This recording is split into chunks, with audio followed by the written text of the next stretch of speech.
that as difficult as life may be and how we see it, that there must be something positive that can be learned.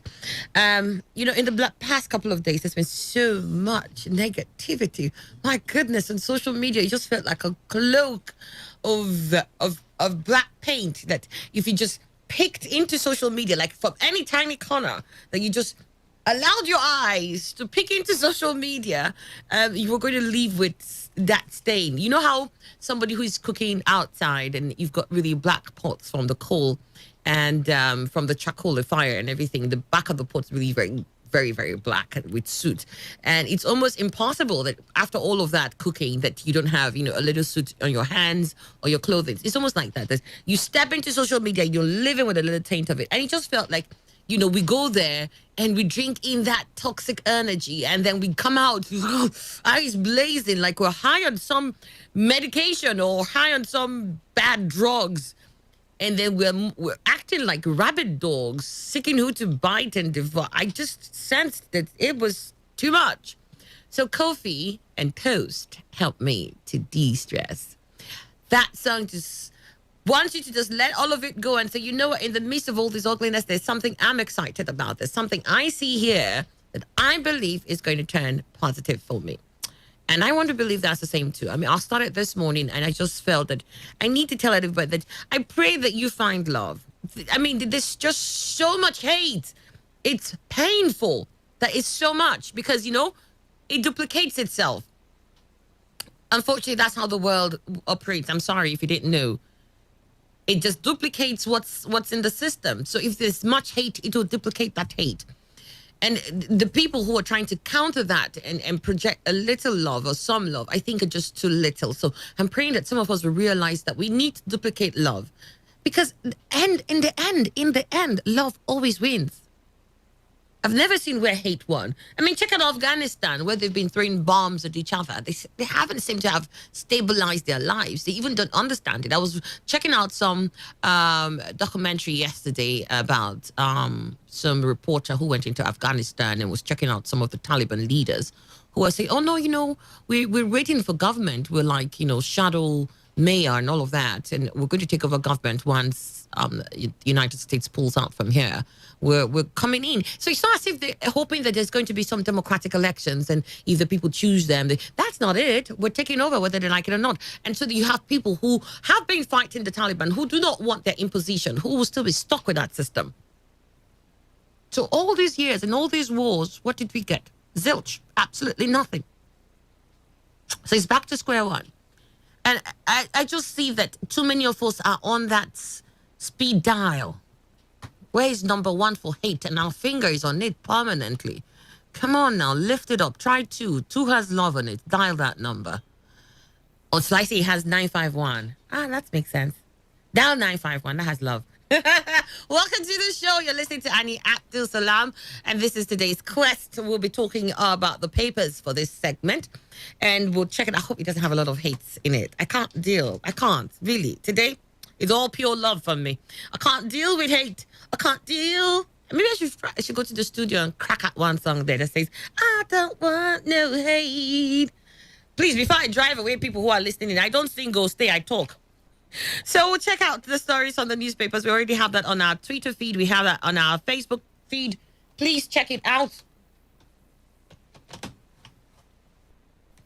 Check it out, please. And then let me know what you think by sharing it with us on our Facebook page too. And on Twitter, these are the places that I'll be able to read them. And then also, do not forget that if you're not following us on Twitter, I don't know what you're waiting for. You should be following us on Twitter. Our Twitter handle is at TodayFM951. Go ahead and follow us on Twitter. Let's also get to hear from you on these issues.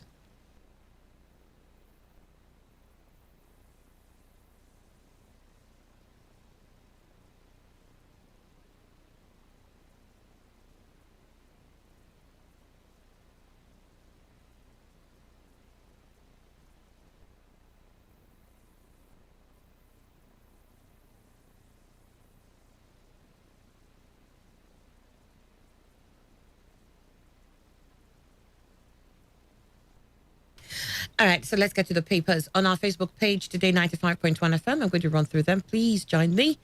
On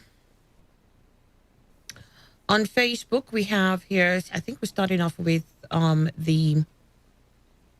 what paper now? This Day newspaper. This Day newspaper, federal government turned down government's request to borrow 50 billion naira from CBN, says Ahmed. That's the finance minister. Federal government turned down governor's request to borrow 50 billion naira from CBN, says Ahmed. And Buhari vows to secure Niger from Boko Haram attacks. You have that in This Day newspaper. Buhari vows to secure Nigeria and Niger from Boko Haram attacks. NNPC averts nationwide petrol scarcity, intervenes in tanker drivers' strike. NNPC averts nationwide petrol scarcity, intervenes in tanker drivers' strike. You also have that in This Day newspaper.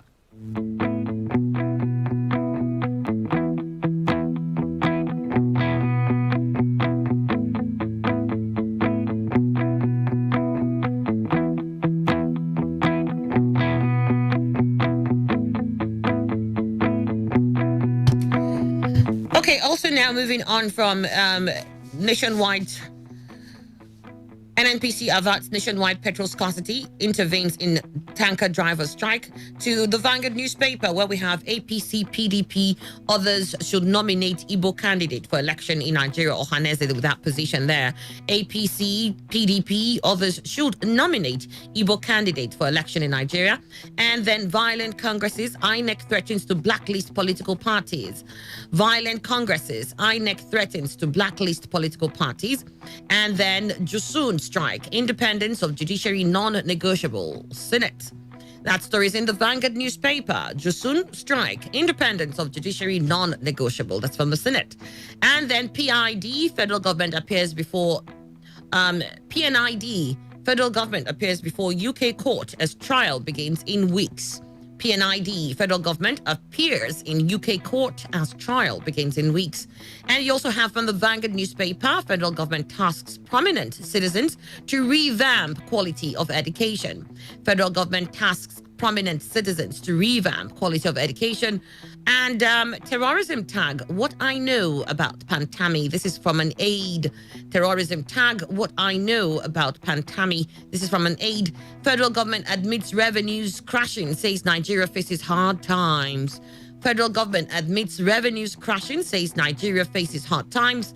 And then financial autonomy. Jusun disagrees as Nigerian Governors Forum fixes May date. That story is in the Punch newspaper. Financial autonomy. Jusun disagrees as NGF fixes May date. Why Pantami must resign or be sacked. That's also in the Punch. Why Pantami must resign or be sacked. Moving on to the Guardian newspaper. Again, twin attacks rock police divisions in Abia, Anambra. Again, twin attacks rock police divisions in Abia, Anambra. And pressure on disposable incomes as unemployment doubles. Pressure on disposable incomes as unemployment doubles. All right, that story is in the Guardian. Pressure on disposable incomes as unemployment doubles. And to another story in the Guardian newspaper, why we rejected Ebubago Security Network. This is from IPOB. Why we rejected Ebubago Security Network by IPOB. And then in the Guardian newspaper, we've got another story. Kidnappers hijack bus with 7 passengers in River State. Kidnappers hijack bus with 7 passengers in River State. And to the Tide News Online, we have PDP sweeps local government pools in River State. PDP sweeps local government pools in River State. And finally, from the Tide News Online, federal government sets new date to end NDDC forensic audit. Federal government sets new date to end NDDC forensic audit. Emmanuel Ndukwe, good morning. Great to have you. Good morning, Annie. Good morning, Nigeria. So we'll be starting off with the very first year as we have this conversation on some of the captions we have. Like I said, go on our Facebook page if you please would, and check out the stories there. You can reference any and share your reaction to that story on the Facebook page. If it's on Twitter, please do likewise. And then this is the story we're starting off with. Federal government turned down governor's request to borrow 50 billion naira from CBN, says Ahmed. Minister of Finance, Budget and National Planning, Mrs. Zainab Ahmed, yesterday narrated how the federal government rejected the request by governors to borrow 50 billion naira from the Central Bank of Nigeria to augment the revenue shortfall in March for distribution by the Federation Account Allocation Committee, FAC. The minister, who featured on the National Television Authority program monitored in Abuja, said that was why the federal government found claims by Edo State Governor Mr. Godwin Obaseki that it printed 60 billion naira to augment funds shared to states in March as shocking. She spoke just as governors lamented the precarious finances of states due to the negative impact of the COVID-19 pandemic on revenue generation, resulting in a 40% drop in their revenues. The governors under the umbrella of the Nigeria Governors Forum have also written Ahmed, asking her to halt the issuance of promissory notes to one Mr. Ted Edwards, being payment for legal services rendered to the Association of Local Governments of Nigeria in connection with the Paris Club refund. The minister said rather than grant the governor's request, the federal government told them to manage the available funds. She said it is a difficult time. I can't explain to you how difficult it is, not just for the federal government, but also for the states. We see increasing reduction in our FAC revenue. In the month of March, we had a shortfall of FAC that is almost about 50 billion naira, and we did not have enough accrued in any of those accounts. The states, to be honest, wanted us to borrow from the central bank, but we resisted. We just told everybody to go back to live within what they had. So it's very surprising for us when we heard a sitting governor say that CBN has printed money for FAC. That was unfortunate because it is not true. The minister said whenever there was reduction in federal allocation, the federal government resorted to taking from some reserve accounts, adding that in the case of March allocation, which fell by 50 billion naira, all the state governments were asked to manage their resources. All right, Emmanuel. Now, this is what I'm thinking. She says whenever there is a reduction in federal allocation, the federal government resorted to taking from some reserve accounts. Why are we taking from any reserve accounts because there is a shortfall in allocation? I thought the meaning of this allocation, as it were, this FAC, is we share what we have. And that it isn't pegged that we will share, that it's not a pegged thing. It can be static. Yes, it can't. We're coming here every time to share 100 naira. Every time we gather, we're sharing 100 naira. So if what we have is 80 naira, we'll go and look for 20 naira from somewhere else? You see, Annie, this particular issue is shrouded in secrecy, as always. I don't really know exactly why Nigerian authorities are making the citizenry not see clearly whatever they are doing. Now, you remember that Zainab Ahmed debunked Obaseki's claim the first time. Yeah. And Obaseki came out stronger, even though not explicit, but said that Zainab was playing the ostrich. Now, that brought in Emefiele on his own, wherein Emefiele himself said that they did what they did in national interest. Well, if you listen very much to that particular Emefiele's claim, then one would be tempted to say, okay, that means you printed the money, as Obaseki alleged. Now, Zainab is coming out to say, no, it's not true that once they have a shortfall, they go into a reserve account. And I know very well that all that I've been checking them release in terms of what they shared, it hasn't been all that uniform. That means some months it will be high, some months it will be low. And they've been sharing it. Does it mean that those months that are lower than the ones that are higher, they go to a reserve account to take money to? I don't. Financial issue than Ahmed. It has to be Ahmed. But I'm saying that maybe what we need is we need to have out in mind is that I'm seeing that our own has not even effectively been done or executed to the point that one will say, yes, this is exactly what is going on. Yeah. Nigeria is protected all round. And then you are bringing Niger Republic, and remember that this is a smaller country. It's a smaller country. They will not depend on your promise. Well, let's see how the president will carry on. If we understand, he says we share 1,500 kilometers. I agree. A boundary that long. I think it's important we understand how it's in the influx of Boko Haram. Play between Niger and Nigeria. It's almost as if it's like open doors for them. They'll go there, play away match, come back here, play their home team here. It's crazy. And I think that for a long time, Nigerians have always asked, what is the Nigerian president doing concerning its army fighting Boko Haram from their side? And why are they not, seen with some sort of task force within that border region, ensuring that we've got protected borders? If the president is saying that's President Buhari now, he's telling the new president of Niger that this is something that he hopes to do. Well, I hope that means that we'll see more commitment from the Nigerian president and the Nigerian people with their army, with, personnel, with intel.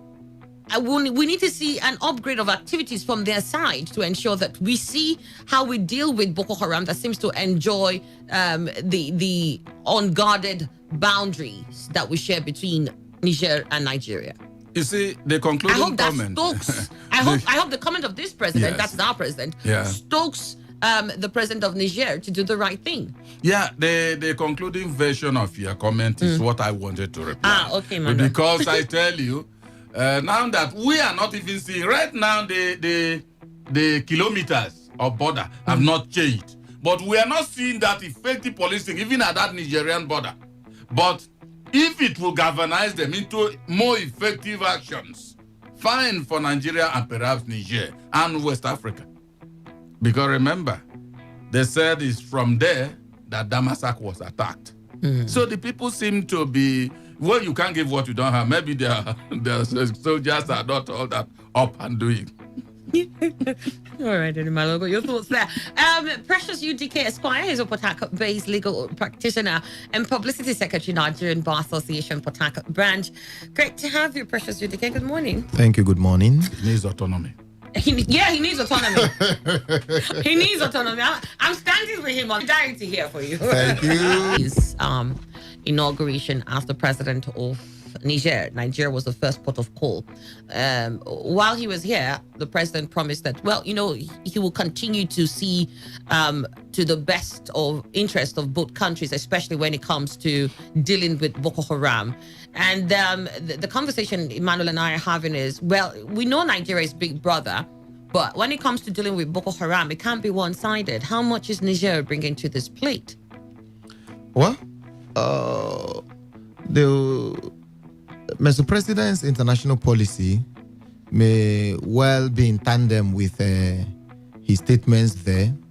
We consider Mr. President's international policy may well be in tandem with his quest to ensure that the fight against Boko Haram is extended to neighboring countries. And of course, if it is not extended to the neighboring countries, it will not yield the desired results, because when we chase them out of Nigeria, they get hideouts in neighboring states and countries, and then at the slightest provocation again, they find entering into Nigeria.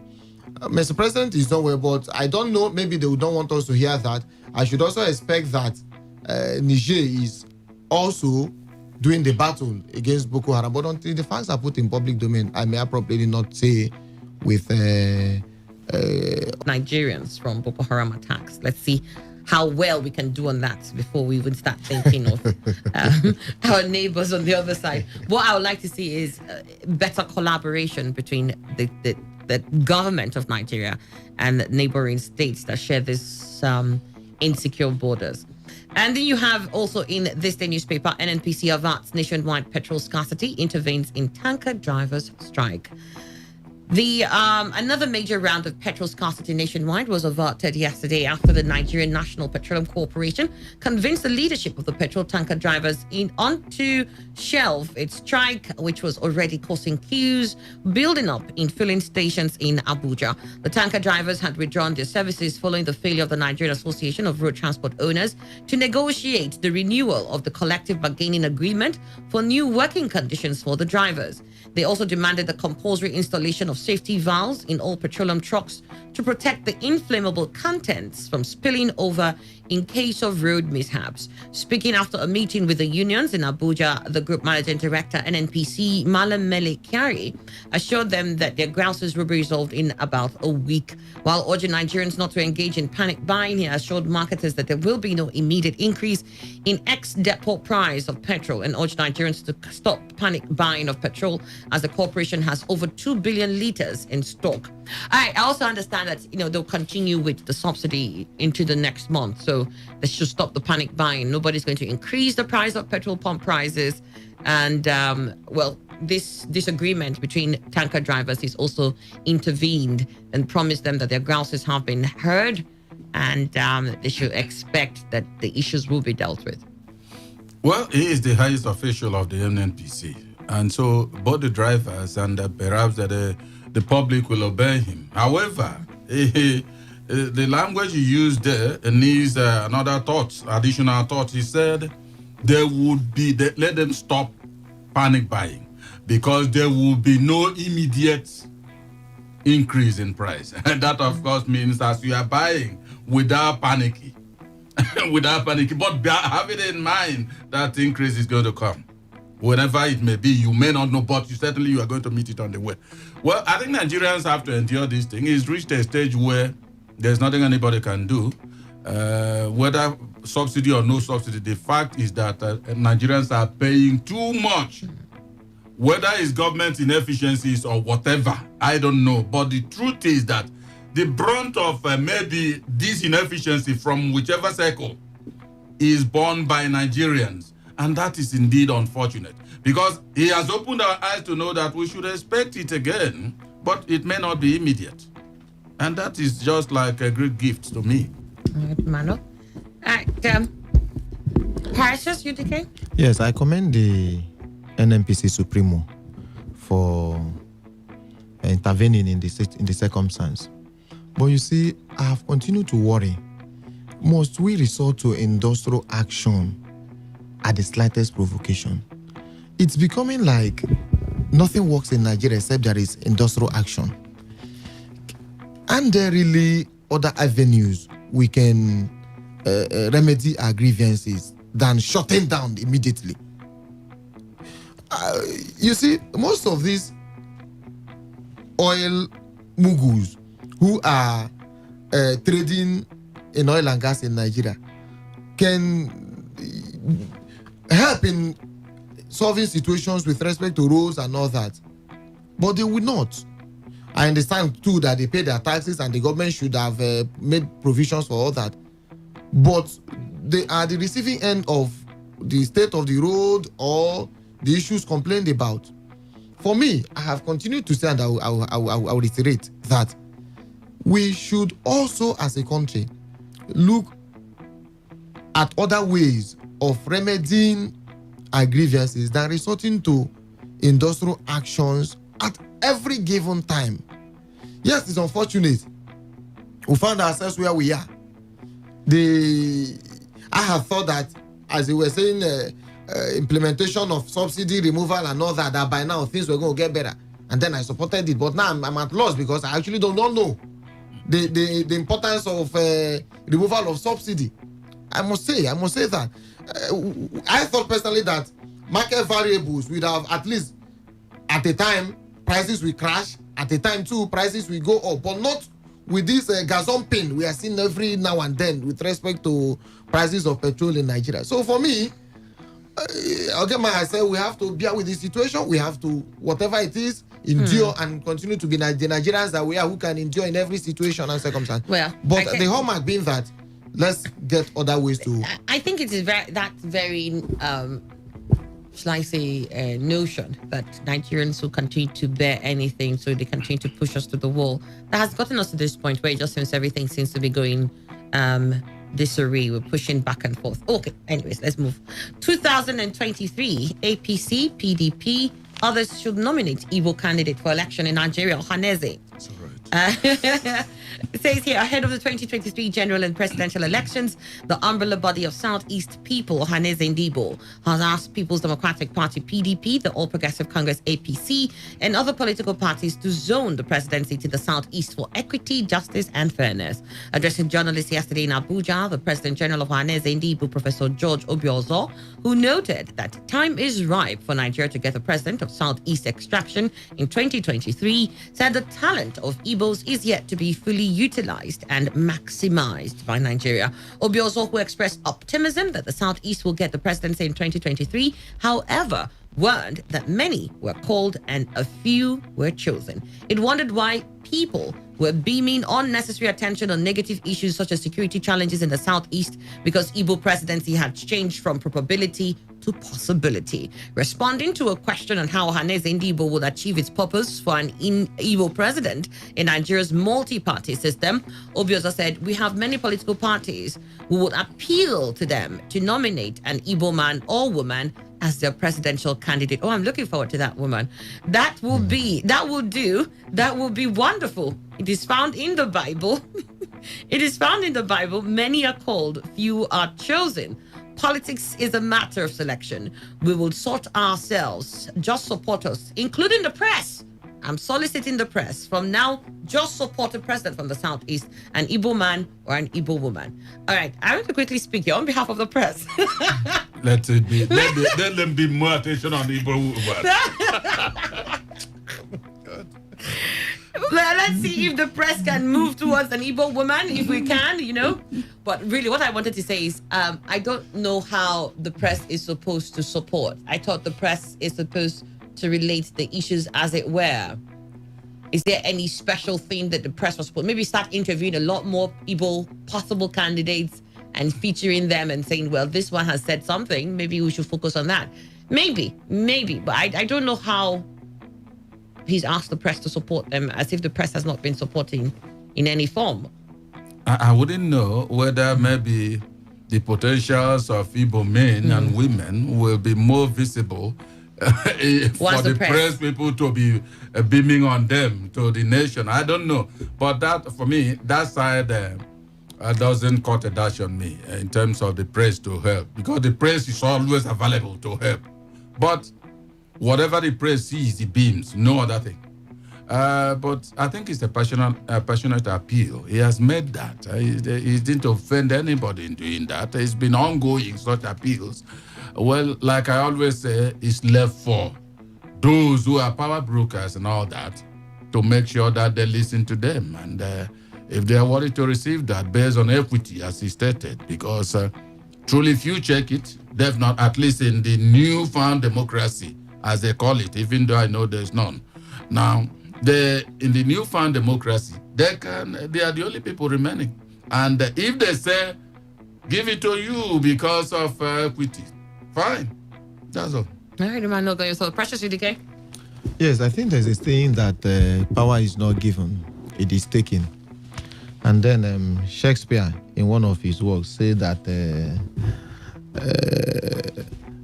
it is not Brutus was actually complaining about his failures, and then he was addressed that the failure is not in his stars, but in him, that he is underling. The truth remains that I should have expected Ohaneze to first call on all Igbos in the National Assembly to say, sue for rotational presidency in the Constitution of the Federal Republic of Nigeria. Let rotational presidency be included, because, yes, emotionally, every Nigerian will say, let power go to the southeastern region of Nigeria. But it doesn't go that way. There is no enabling law. It will only end at such passionate plea from the Ohaneze and nothing more. Ohaneze has to play the right politics. Ohaneze has to also, like I said earlier, call the Igbos and see if rotational presidency can be included in the Constitution, to which it becomes a right to say this region has had its fair share, these particular people, it is our own turn. But apart from that, I don't see anybody coming to say, the entire Nigeria, coming to speak one voice, to say, in fact, let me also say that there is hardly any time in the history of this country that all presidential candidates are from one region. Are from one particular region. There is no time like that. So Ohaneze just has to play the right politics. It doesn't end at the emotionally blackmailing other parts of the country to cede power just like that to the southeastern region. Let them play the right politics. Part of the reasons the Igbo nation is backward today, Your Highness is part of it, I must say. Some critical issues, I expect them to come open and state their position. You see them meandering, playing politics with situations like that. So let them play the right politics and leave sentiment. They've caused this for themselves, you mean? Yes, they do. All right, then. Okay. I guess what he's also saying is people should overlook it. I don't know why people are spotlighting the negatives you see within the Southeast, especially now that it's very possible for us to have a Southeastern president. There's a lot of us here who still have great things to give. You said you haven't utilized the potentials of the Igbos maximally. This is the time to do so. All right. Sure. So 2023, APC, PDP, others should nominate Igbo candidate for election in Nigeria, Ohaneze. And then you also have here, violent congresses, INEC threatens to blacklist political parties. Disturbed by the growing resort to destruction of its property and attack on personnel by partisans, the Independent National Electoral Commission, INEC, has threatened to blacklist political parties whose members or supporters go haywire during their congresses or conventions. INEC said it had watched with utmost dismay and profound concern the recurrent acrimony, violence, and destruction of property, including the Commission's property, which had characterized some recent political party congresses across the country. National Commission and Chairman of its Information and Voter Education Committee, Barrister Festus Okoye, in a statement issued in Abuja yesterday, noted that the level of violence was making it very difficult for the Commission to exercise its statutory oversight responsibility. He said, and I quote, "This is the season of political party congresses and conventions to elect their leaders at various levels of party organization, and INEC is mandated by law to monitor them. These meetings constitute a very important aspect of the electoral process and democracy generally in Nigeria. The level of violence in some of the congresses is making it extremely difficult for the Commission to exercise its statutory oversight responsibility enshrined in sections 85 and 87 of the Electoral Act 2010. In one of such congresses in Kaduna State recently, violence broke out, leading to the destruction of the Commission's ballot boxes. Political parties are reminded that they have a clear obligation to ensure that their congresses and conventions are orderly, democratic, and in accordance with extant legal framework, their own constitutions and guidelines, as well as INEC's regulations and guidelines. This commission will not stand askance and watch party conventions and congresses degenerate into farcical rituals and violent fiascos that threaten lives and destroy property. For the avoidance of doubt, INEC will henceforth reconsider its involvement in these events should they continue to put lives of members of the public and staff of the commission at risk. Henceforth, there will be far-reaching consequences in any situation where party congresses and conventions degenerate into violence and destruction of INEC property. Apart from replacing such destroyed materials, parties may be blacklisted from the receipt of INEC materials for their activities in the future. The Commission may also withdraw its staff from monitoring such violent political party meetings with the resultant non-recognition of their outcomes. Well, INEC is trying to protect its people and its properties. Well, just like Amoteku was formed to protect the Southwest, that's what INEC is doing. They want to form a behavioral pattern that will restrain them from becoming guinea pigs at the hands of political parties during their congresses. Yes, I think they are very much right. You know, if INEC is not there monitoring that, it will not be valid. And so once you start that, and INEC pulls out, for instance, then it won't have teeth. Legal teeth, I mean. So for me, I think INEC has to look for, they have to be very genuine in finding out ways to protect itself. They said they vandalized, as it were, their ballot boxes. That means they have to go and spend another Nigerian money to provide fresh ones, perhaps. So look for a way to protect yourself. They are not standing against anybody. Since it is you are trained now to go and I don't know, they don't get tired of violence. So these political parties, they don't. And so since they love violence so much, INEC is saying, see, we are not like that. Oh. We want to distance ourselves from you. So long as you start that process, we leave you. I think I support them. All right, Mano. I agree with INEC. In fact, I sympathize with them. I do not know why within a political party they can also not be able to regulate themselves to the extent that your own internal Congress, there will be such a amount of mayhem. INEC has to back and bite, because merely saying or cautioning these political parties will yield no results. I agree with INEC that any political party that is unable to peacefully conduct itself in its congresses should not merit the facilities of the commission. But the commission should also not end at merely denying the commission. If there are no legal frameworks, let us sue for one, where if you fail to conduct your congress peacefully, the commission should mete out very heavy punishments on them. I will continue to say the greatest problem we have may not have much to do with political party rivalry, or that. It has to do with us. If we say we carry ballot boxes because we are contesting election against party A and B, and then when we are now doing it ourselves and we are also destroying materials and all that, then who should be blamed? We should blame ourselves. So for whatever it is worth, let me also caution and pray political parties to do the very best they can. 2023 is around the corner. Let them do the very best they can to ensure that the election, both in party activities and the general election, should be conducted in the most peaceful and serene atmosphere, without the commission having to intervene in several ways like this. Exactly. So, but INEC has to back and bite. That's the only way the parties will listen. All right, then we've got your position on that. Let's move on. And then we also have here, Jusun strike, independence of judiciary non-negotiable.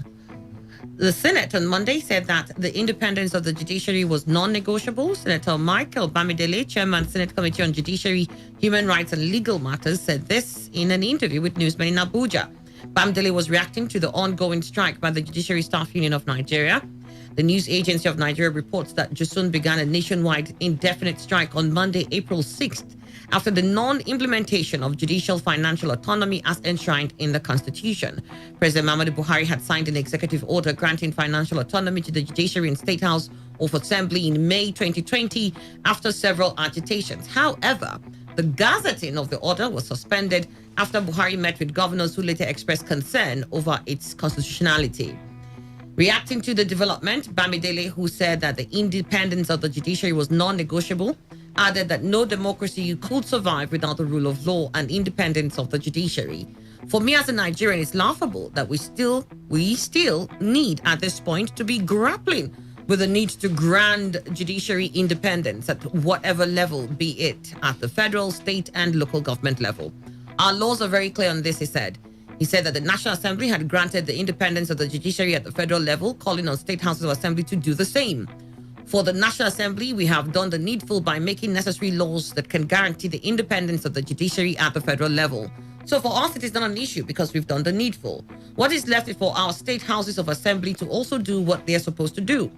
And that is why, as a principle, as a policy, members of the Senate Committee on Judiciary, Human Rights and Legal Matters have tried not to call on those who are protesting to stop such protest. We do not want protest, but definitely we would rather talk more to our state governors, to our state houses of assembly, and to the stakeholders that are supposed to do the needful, to please do the needful in overriding public interest. We cannot continue to call on the judiciary to give peace a chance when we know the conditions under which they work cannot guarantee a passionate and enhanced delivery of justice. We must not be left behind by the rest of the civilized world. Nobody stands to lose anything by granting judiciary independence at the state level. It has been done at the national level. Well, I think... so it's the State House of Assembly that are the problem. Yes. They have refused to endorse this. And you know, they are Siamese twins with governors. With governors. So it may be very difficult. Indeed. But, you know, one thing I say is that let it be difficult for governors. At a point in time, they'll buckle up. And they know that it's necessary. And like the title, is it inevitable or what do they call it? Non-negotiable. Non-negotiable. It's absolutely non-negotiable. I really don't know when they went to meet the president they were discussing about the constitutionality or otherwise of it. I think there's a place they've been quoting, which is, of course, is part of the constitution. I can't remember it. And at that time, was it maybe Cameroonian constitution were they talking about or what? Because if that is from the constitution of the Federal Republic of Nigeria, what are you asking again? The issue now is that the governors forget about what they will be saying. They are jittery. They know they will soon lose that particular authority they want to have over everything.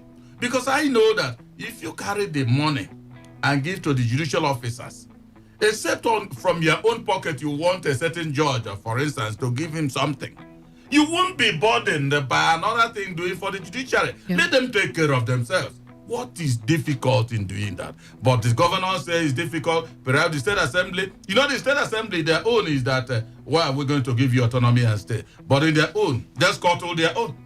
The judicial officer didn't help them to scuttle their own, so they should not stand in the way for the judicial officers. All right, Emmanuel, got your position there. Precious UDK.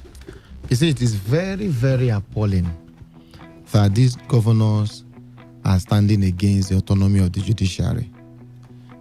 I had expected them to even be champions of autonomy for judiciary. I worry why governors are so afraid of granting autonomy to the institutions within their domain.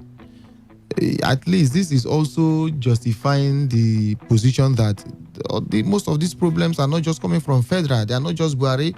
The governors are also part of the problems. What are we even talking about that in this 21st century, we are still grasping with granting autonomy to the judiciary? To me, it is not negotiable. Yesterday, the Nigerian Bar Association, the 8 branches in Rivers State, we led a march to Government House to also demand that the judiciary in Rivers State should be autonomous. Fortunately, I use the word fortunately, the governor told us that he had long granted autonomy to the judiciary in Rivers State. And in fact, that he had even done more than the autonomy. To that extent, we can say, okay, the vehicles were just Greek gifts, not as a result of him withholding money due the judiciary, And then we say, okay, having heard this from the governor, it is for the authorities of JUSON and the leadership of the judiciary in the state to now come to contradict whatever the governor would have put out. But to me, it is very worrisome that even at this age, we are talking about autonomy for judiciary. I agree to a larger extent with the governors anyways that this is not an issue that Mr. President can do via executive order. There should be enabling laws from the different houses of assembly of the various states. And until that is done, it becomes legal. But I had not expected it to linger till now that the entire country courts are shut down because the governors are afraid of granting, let me use the word independence financial independence to the judiciary in their various states. It is very worrisome and condemnable. Know what the Governors Forum is doing, but my prayer is that let it be true financial autonomy. Let it not be just saying there is autonomy when indeed there is not. The autonomy we mean is autonomy backed by law. You see, it's part of the issues we had with His Excellency the Governor of Rivers State yesterday. My chairman had told Governor, okay, we agree, assuming we agree that the governor has granted financial autonomy in Rivers State. Here in Rivers State. We want enabling laws. We want it to be backed by laws to be made by the House of Assembly, because from what my chairman said, we fear that yes, Governor Nyesowike is judiciary friendly, but if he leaves office and there may be a pharaoh who may not know and then we say let there be such a law. And yes, His Excellency said we cannot tell him to decide for his successor. That when his successor comes in with that means our protest yesterday was not in order, because if we agree he had implemented the autonomy of the judiciary, why then should we protest to him that we should wait till the next governor comes and fails to implement? So it's what we are saying. It's not just to say I am doing everything I should do. I give them their money, or their monies are given to them. We are saying that there must be laws enabling such actions. There must be laws creating penalties for failure to do such a thing, and not just to say we are granting autonomy. So autonomy without being backed by law, to me, it's not autonomy. All right then. Okay, we got your thoughts on that. It's already 8:59. It's my personal take anyway. Obviously. But of course, When we return, we'll check up with Dr. Obidima on that. But the news update is next. Radio has never been this good. Today, 95.1 FM, Port Harcourt. Port Harcourt, are you ready? Today, 95.1 FM, the voice of the people. Every day, every hour, when the big stories break, depend on our 24-hour news team to bring you the latest. Today, 95.1 FM. Today, 95.1 FM, Port Harcourt. News update.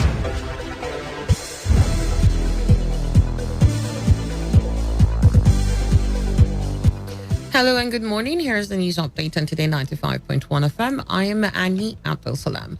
President Muhammadu Buhari has held a meeting in Abuja with the Acting Inspector General of Police, Usman Baba. It is the first time President Buhari will meet Baba since he was decorated as the new IGP. Baba was appointed as IGP to replace Mohammed Adamu on April 6th, while the president was in London for a routine medical checkup. After the meeting, the IGP, who expressed concern over the recent attacks on stations across the country, said the morale of officers has been negatively affected as a result of such attacks, noting that the police needs improved logistics and better welfare packages. The IGP also assured that efforts were being made to ensure that the situation was adequately addressed to improve security and also motivate officers to discharge their duties professionally. The executive chairman of the Economic and Financial Crimes Commission, Abdurrashid Ba, has advised Nigerians to embrace the fight against corruption because the commission cannot win the war alone. Ba said this when he received members of a civil society organization, Civil Society Coalition for Transparency and Good Governance, at the commission's headquarters in Abuja. Ba gave the assurance that the EFCC will partner with civil society organizations to ensure that the mandate of the commission and what it stands for, which is ensuring good governance, was imbibed and the country rid of corruption. Rivers State Governor Nyesom Wike has proposed that state governments should be allowed to develop and operate their respective minerals and pay royalty to the federal government. Governor Wike said this has become irrelevant because the federal government, which single-handedly controls the country's rich mineral endowment, has failed to translate the mineral wealth into overall economic development. The governor, however, maintained that in order for the country to benefit from its vast mineral endowment, the federal government should concentrate on formulation of policies that will facilitate an improvement in governance of the mining sector to improve social welfare of the citizens.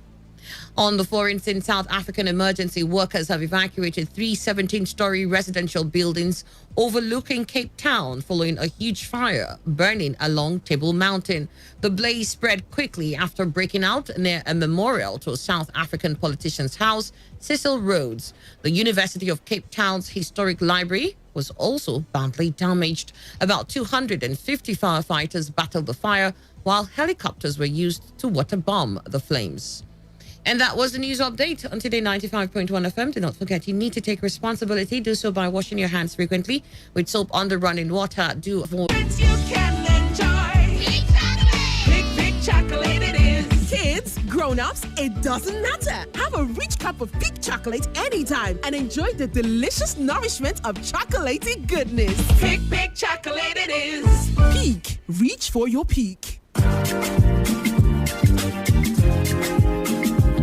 Good day, everybody.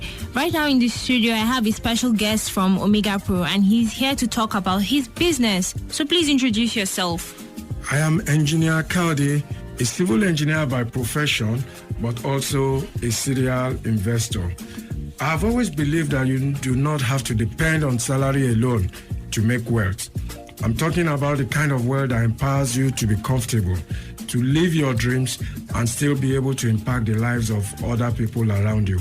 This spurred me to go and learn how to trade forex, but rather disappointingly, I was constantly losing money. And I told myself there has to be a better way. Along countries around the world, and they have about 400,000 satisfied customers that they are presently trading for. All these customers are satisfied, they're not complaining as every one of them is making money. This is because Omega Pro uses traders that are very experienced, traders that are licensed, and these traders are regulated by the FCA in UK. Finally, Omega Pro says you do not have to be a forex trader to make money in the forex market. Just like you do not need to be a fashion designer to wear beautiful clothes, or rather you do not need to be a shoemaker to wear good shoes. Omega Pro says they will trade forex for you and they will pay you every week and every month. How better can it get? Wow. Are there any other benefits of joining Omega Pro? Exactly, there are. Omega Pro says you do not need to have any skill to trade forex or to make money in forex. All you need to do is simply purchase a package in Omega Pro and let the professionals in Omega Pro trade for you. As a matter of fact, you don't need to have the skills because you don't have the tools, you don't have the right environment to trade forex profitably on a consistent basis. Rather, you don't need to continue to lose money. Let us trade for you and you too can begin to make profit from the forex market. Secondly, Omega Pro is making it easy for everyday people like you and I to make passive and residual income from the forex market. Regardless of your educational level, your academic ability, your social standing, your age, your sex, Omega Pro says we will trade for you and we will give you consistent and sustainable returns every day. At this point, I would like to know what makes Omega Pro different from other forex trading companies. That's a good one. Omega Pro is different in the fact that they are the first forex trading company to own their own bank, and it is called OMP Money. This bank is regulated by the FCA in UK, and with their OMP MasterCard, it has become easier for anyone that is trading with Omega Pro to withdraw their profit anytime and anywhere around the world. You can also withdraw your capital whenever you want to. Omega Pro does not promise you huge return on investments like some other companies do, and along the line they are unable to deliver on these promises. Omega Pro pays you a consistent, sustainable daily return. Finally, Omega Pro is a global ethical that is totally directly opposite the Federal Inland Revenue Service FIR's office on Stadium Road, just after the Mommy B Junction. Exciting news. There will also be an Omega Pro live presentation taking place on Friday, 23rd April 2021 at Happy Bite VIP Mall, Aba Road, opposite Air Force Base, Aba Express Road, Port Harcourt, River State. Time, 12 noon. For seat reservations, text VIP to any of the following numbers: 0803 547 9947 or 0809 120 8398 or 0816 236 4769. Again, the numbers to text VIP to are 0803 547 9947 or 0809 120 8398 or 0816 236 4769. Please come with your face masks. If you're tired of working hard for money and want your money to start working for you, don't miss this presentation. So you have been talking about this training hub. What exactly is it about? At the training hub, we tell you everything you need to know about trading Forex at Omega Pro. For seat reservations, text VIP to any of the following numbers: 0803 547 9947 or 0816 236 4769 or 0809 120 8398. The numbers again to text VIP to are 0803 547 9947 or 0816 236 4769 or 0809 120 8398. Well, that's wonderful. Engineer Kayode, do you have any last comments? Yes, exactly. At a time like this, when so many Businesses are shutting down, people are losing their jobs in droves, and there's recession all over the place. Omega Pro says you don't have to groan and complain again. Omega Pro makes it possible for everyday people like you and I to participate in the Forex market and to begin to make serious money in Forex every day. Why not let Omega Pro trade for you? Pick a package today and begin to earn money every day, every week, and every month. Thank you, and I'll see you in Omega Pro shortly. Thank you very much.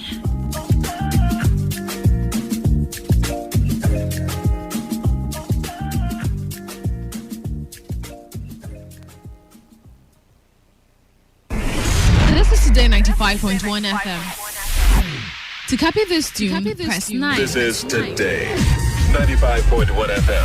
For current news and information, press 5. They are politicians, all of them. They know what they do. So they know how they attack each other. And To stay connected all day, press 1. The person who raised the alarm is the one who made the public know about Good afternoon and welcome to the World News on your Premium Talk Radio station. We are your premium talk radio station. Today 95.1 FM, the station with a unique dial.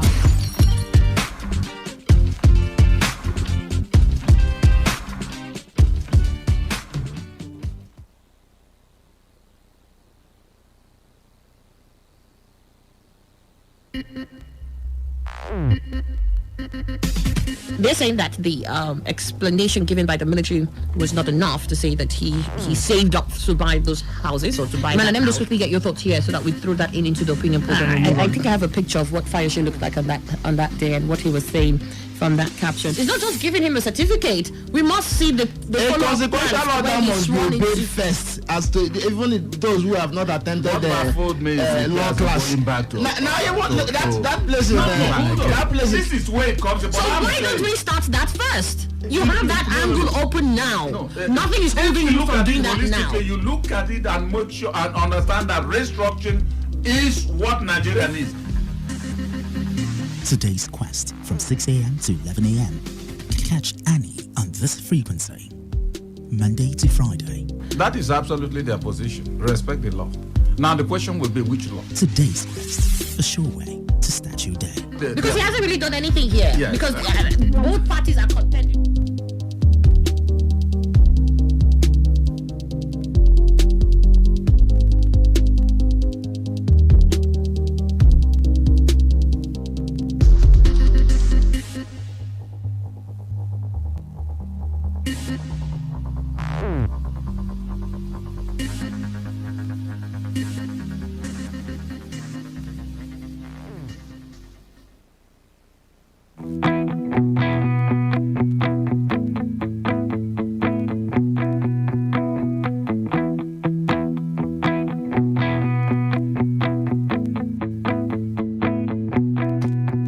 Welcome back. It's exactly 15 minutes after 9 and you're listening to Today 95.1 FM.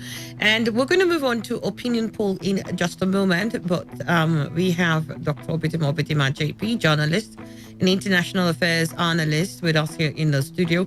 And I'd like to take his comments on the very last story that we took.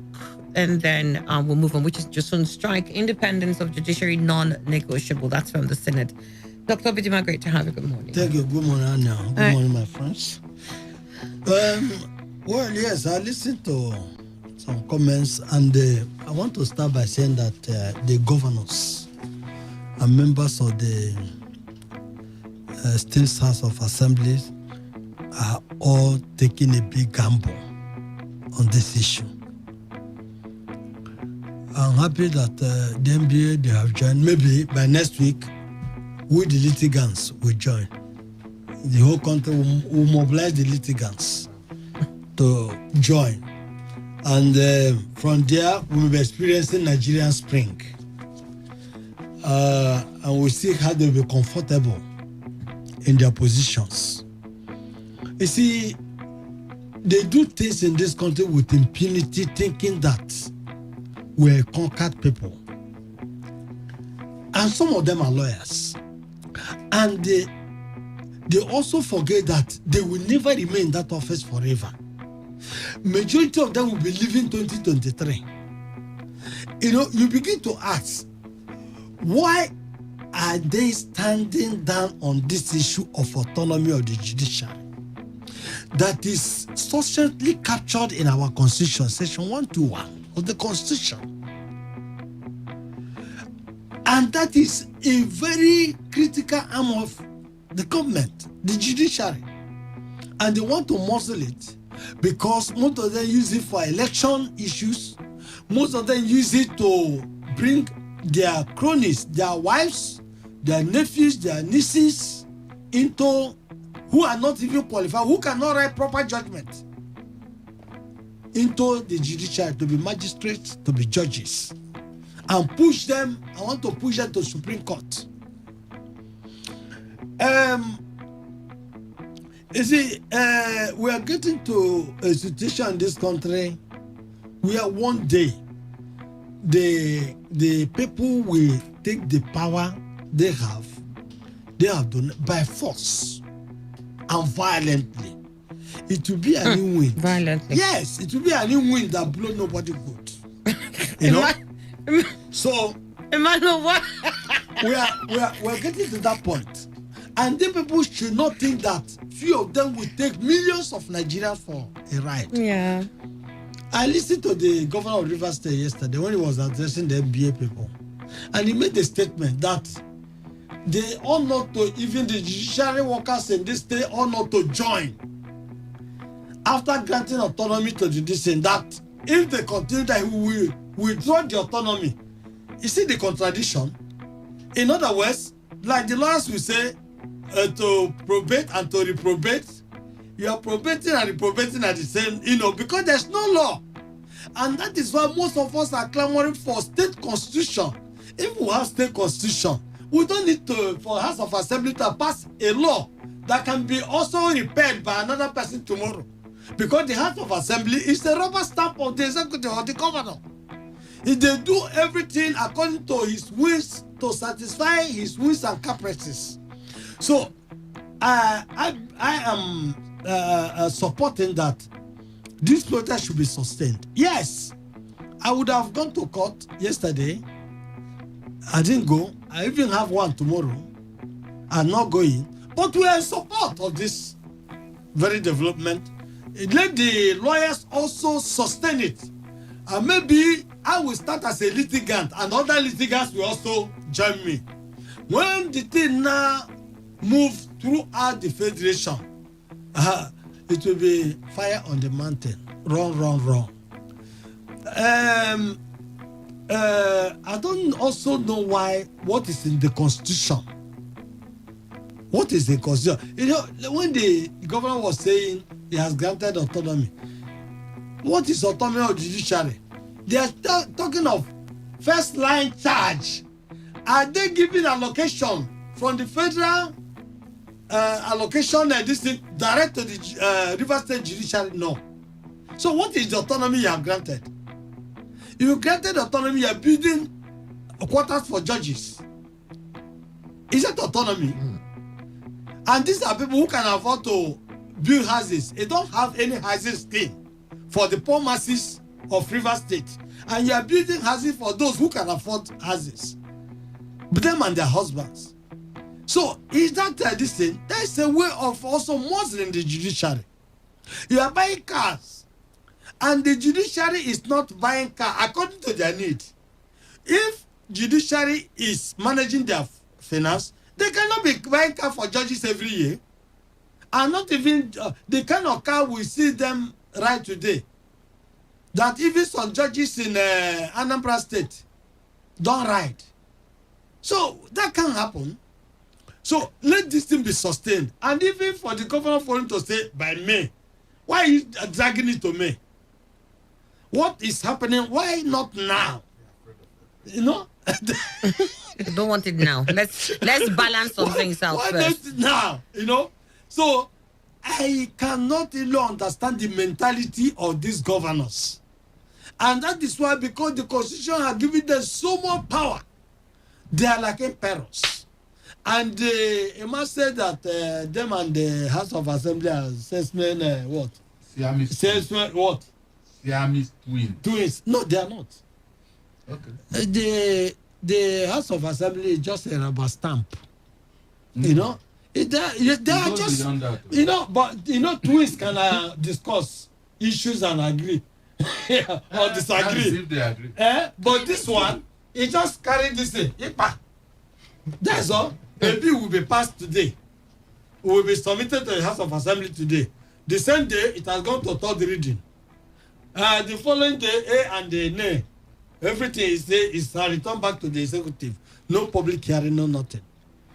All right, then. We got your position on that there. We're going to move on from that to our opinion poll for today. And it says here, but just before we take the opinion poll, we also have here why Pantami must resign or sack. We're just going to quickly read that, then we'll move on to opinion poll. A brewing storm over sensitive allegations unveiling Issa Pantami, Minister of Communications and Digital Economy, as a fervent supporter of extremist Islamist sects who preach their violent cause should not be overlooked. The minister is under fire for vociferously espousing the violent jihadist narrative of Al-Qaeda and the Taliban before he was appointed minister by the president.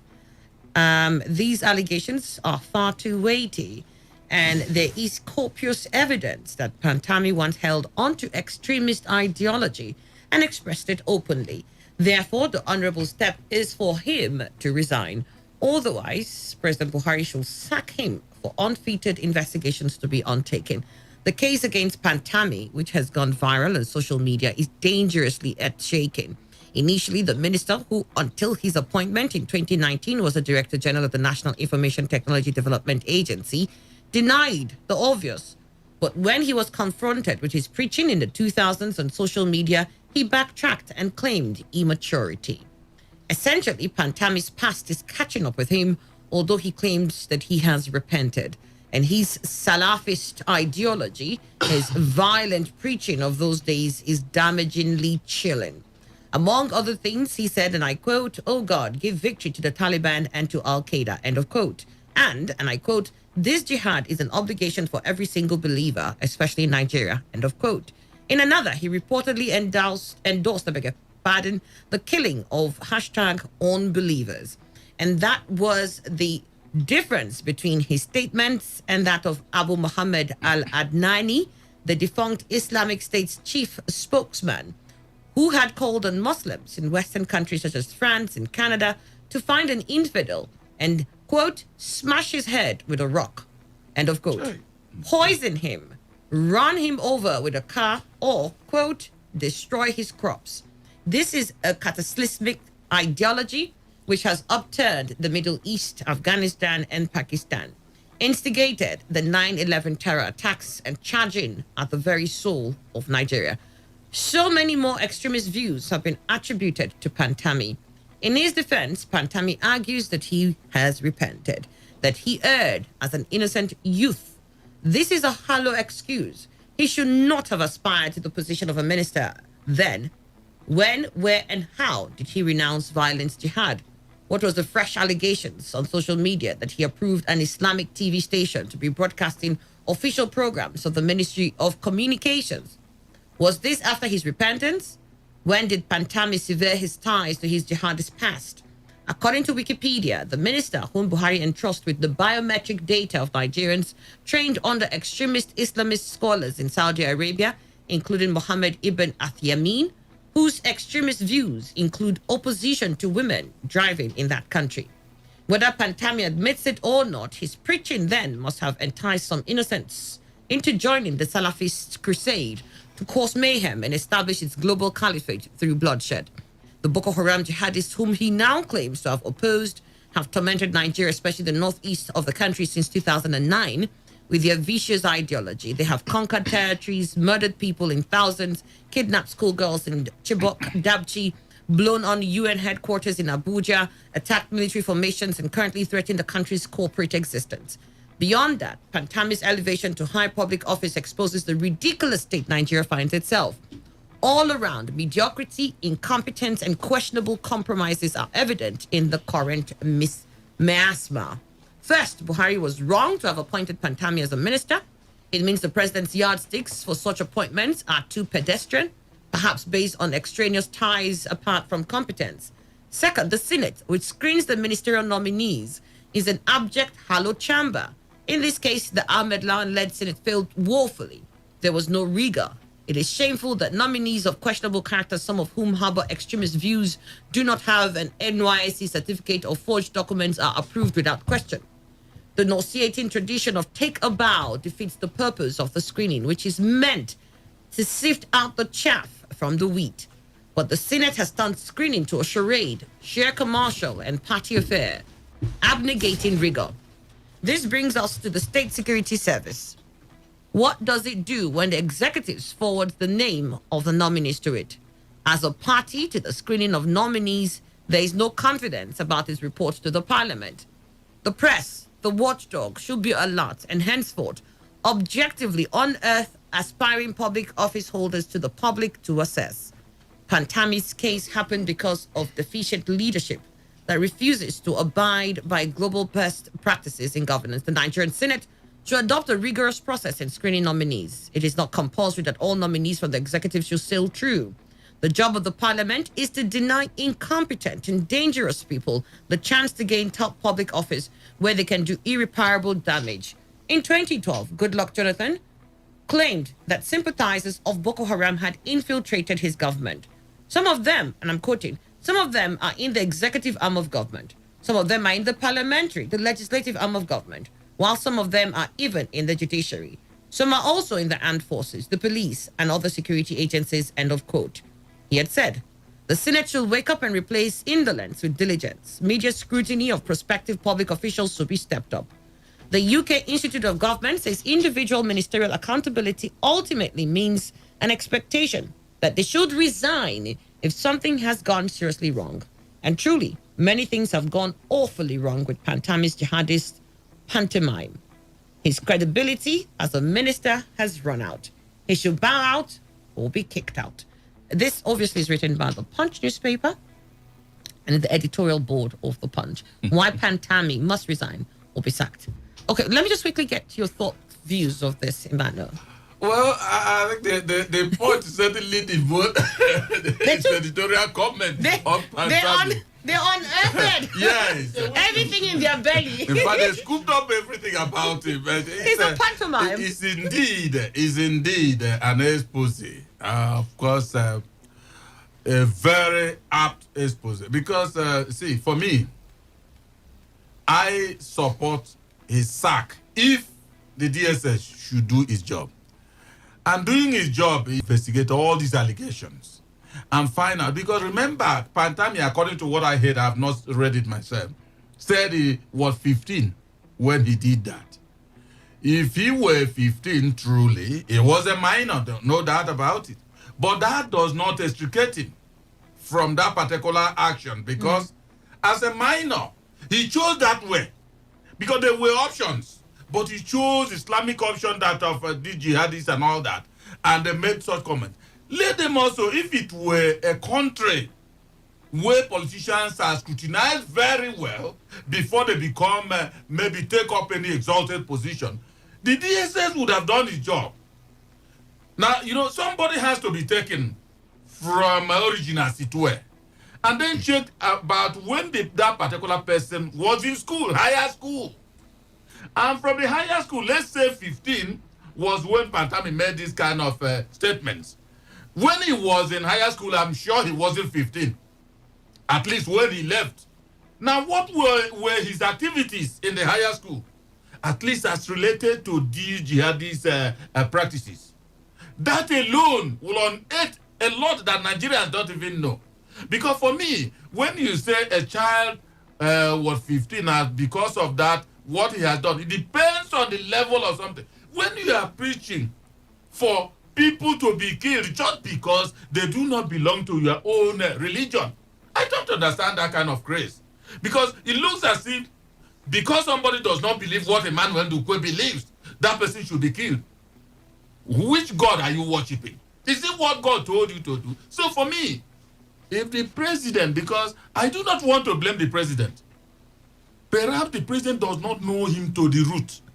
So when he was 15, he may not have known. Because I want to believe that if a man is not in the public eye There are a lot of maybe misdemeanor he may display and all that. They won't be on record. But at least when somebody had gone to school, you say, this is my certificate. Contact that school and check the record if there are dates of that particular individual while in school. But you didn't do that. And then again, this process of somebody is brought as a minister or whatever, then you no longer scrutinize. I don't know where they learned that from. That person is going to hold a position that will serve the entire country. Now look at the position Pantami is holding. Getting all the names of individuals, the details. That, of course, will summarize people and put in his hand in his jihadist activities.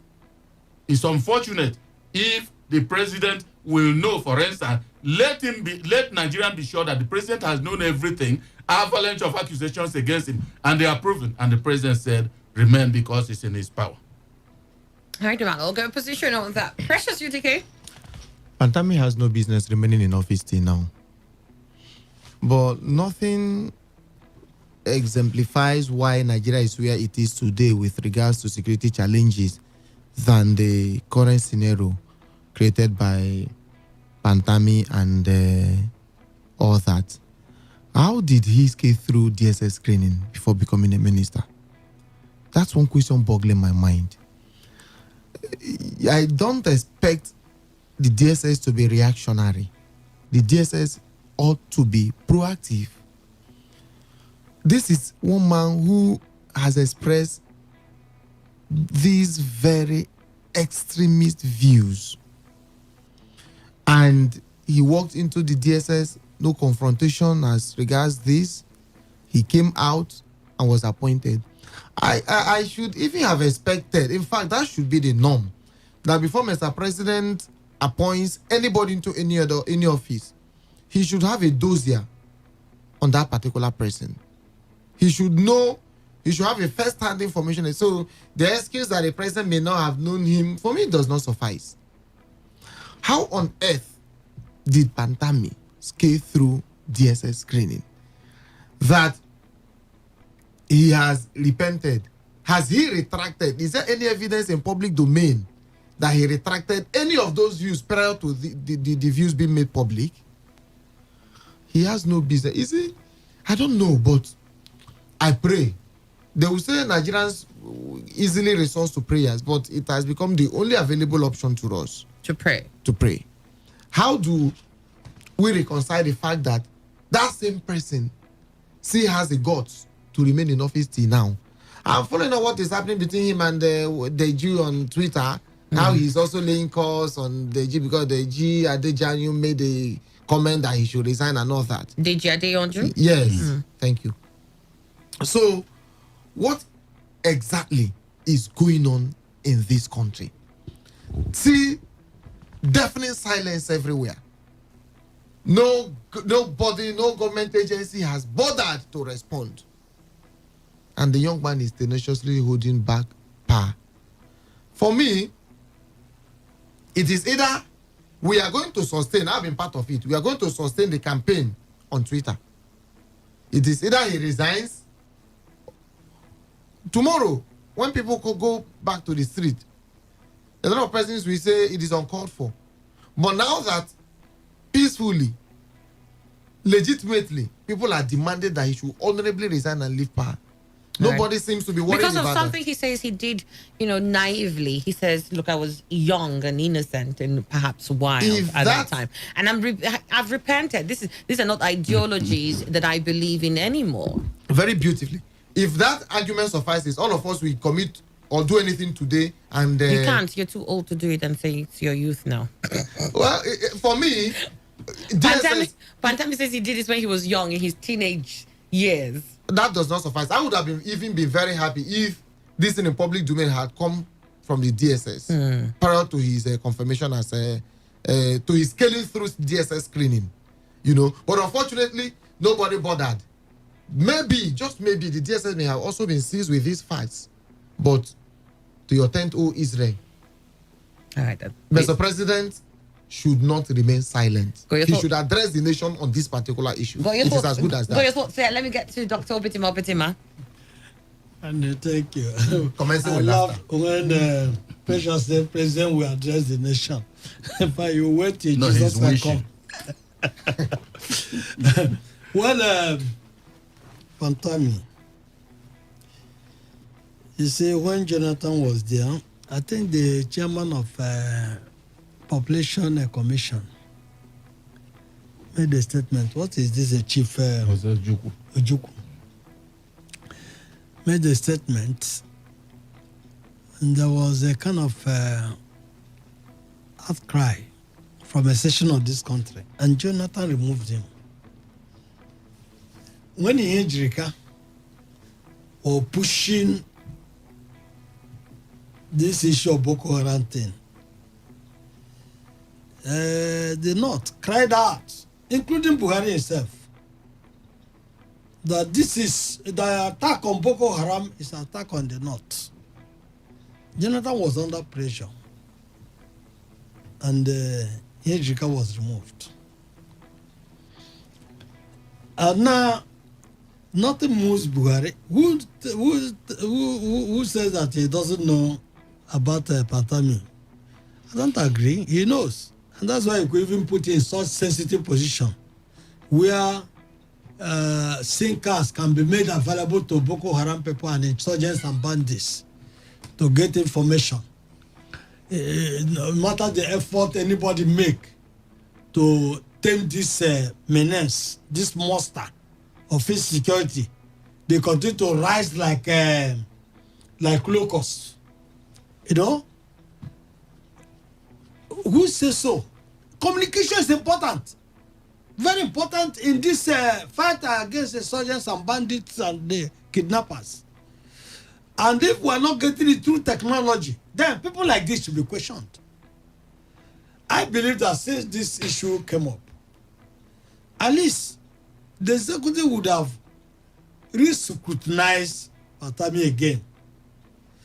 And in the same line, when we were talking of National Assembly about screening and all those things, what do we expect from the National Assembly? We'll get there. I just want to get your overview of what you think about Pantami. So the point there is that he has lost that kind of moral value, that kind of character. He has lost that kind of the finance that he can attribute to a gentleman to remain in a public office, not just public office, in a very sensitive position which is occupying. And if the president cannot even sack him, let him take him to his office, and let him remain there, and not to be Minister of Federal Republic again.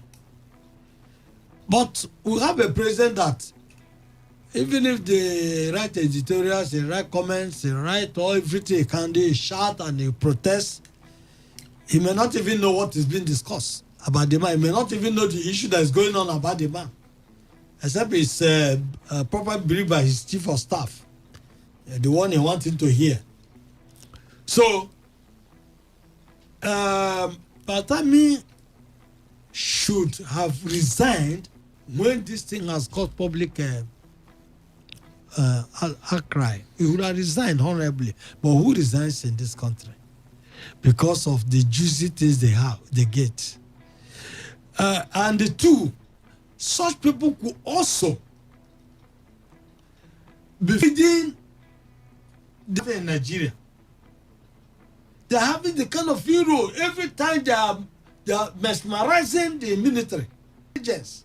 It's not that the military cannot square, but people say that surprise can even kill the strongest. Yes, and that is very correct. You know? Well, okay. So it's unfortunate that it's even being retained up to this time. We are saying this. All right, then. Let's get to the other part here that I want to say. This seems to be moving on with the life of his own, though. The part where, and I'm particular about the DSS here, maybe the Senate didn't understand the kind of screening they needed to do. Maybe all they needed to look at was, his public works and, his defense on certain questions. Maybe that's what the Senate thinks that they need to do when they do this screening exercise.